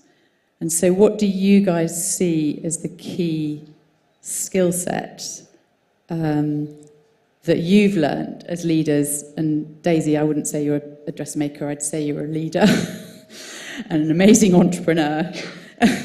And I'm well impressed by what you've achieved. I didn't hear the whole story, I just came in. But what do you see that you've, you know, if you could brag about, well, it's not about bragging, it's just noticing. What is it actually that you've done as a leader to be where you are today? I don't know, as a leader, I feel like I'm just taking my own path and doing what I want to do. I don't know who I'm like dragging along with me. What are the skills? What are, you know, I see determination? I see focus. Did you have a clear vision? Well, it's constantly changing, but yes. I change my mind every week what I'm going to do. I'm going to go this way, I'm going to go that way. But as long as I'm going somewhere, it doesn't matter where you go, I suppose. I think for me, the key skill has been self-awareness and knowing that I'm not a linear being, a singular being on a linear journey, right? I'm like a kaleidoscope, pretty much. And I think that's what we're seeing on the internet with, you know, Web 3.0 and the metaverse, where, you know, on the internet you can be anyone, you can shape your own identity. But whereas what our institutions that we're part of teaches us to do is to adopt one single identity, like a school teaches you to be this, and your, you know, workplace teaches you to be that. But I think what we need to be doing instead is to encourage people to adopt multiple identities and nurture those identities, because that's where I think we can start to accept more diversity within the world, to let that different identities just come out. So you want to conclude on this interesting question? I think we're all at different stages, aren't we? And we all have different ways that we have to lead now. And I think I'm part of a bigger company, and we employ more people. And I think leadership for me is it's the people. It's letting them do their job, giving them the tools to do their job, not micromanaging, hovering over them, and making sure you recruit the right people with the ability, and then just supporting them so that they can do the job. Because then you can continue to be a leader. If you constantly drag back into the minutiae, you can't lead, because you always have to, if you're going to innovate, you have to be thinking about what's next. You have to be thinking bigger picture. You have to be looking at where the market is and where it's moving, because you can go down very quickly. If you might have a great product now, but nobody will want it in 5 years. So your team need to be supporting you to do that. And so you've got to let them. Well, thank you very much. This has been a fascinating discussion, and I think one thing also, if I can just add about skills that this panel has demonstrated, is the importance of resilience. So thank you very much to our audience as well, and it was absolutely fascinating. Yeah, just a quick one. Yeah, sorry. This year, the Women in Innovation was 50K for 50 women. I think 950 women participate to the competition, and only 50 women wins. But don't you think the competition one place for 19 women, should increase the number of the women in innovation and allow more women to win? Because definitely for roughly 1,000 women that participate, maybe could be 10,000 and win 1,000. Or I think we have to give more chance to the women to win the competition. I think probably that is we can leave that thought with Innovate UK, who runs the competition. I'm sure. The issue will always come down, unfortunately, to just how much funding we're able to attribute at any time. That's unfortunately, I would love to be able to give as much money to every participant as possible to do it. And without copping out, I am not from the funding arm of Innovate UK, so I can't really answer that. Well, what I would say is we've got these specific programs, Women in Innovation, Young Innovators, we're developing. I thought I had my microphone turned on. Yeah, so I was saying, as we've got these specific funding calls around women in innovation, young innovators and so on, more and more coming through, but ultimately we don't want women to only apply to the Women in Innovation Fund, right? The point is that there should be no barriers to innovation, no matter what your gender is, where you come from, background, any of those things. All of these programs are open to everyone. So our focus is really not on making Women in Innovation pot bigger, but making more women apply in and engage in all the other parts of the innovation ecosystem, and ensuring that we're doing what we need to do to make sure there's no barriers to women or anybody in accessing those programs and mechanisms. Yes, but competition is sweet between women. What's that? The competition, it's sweeter between women. Okay, so we're going to close it there because I'm sure you're all starving after all of this excellent discussion, and thank you so much to all of our panellists and all of you for asking your questions.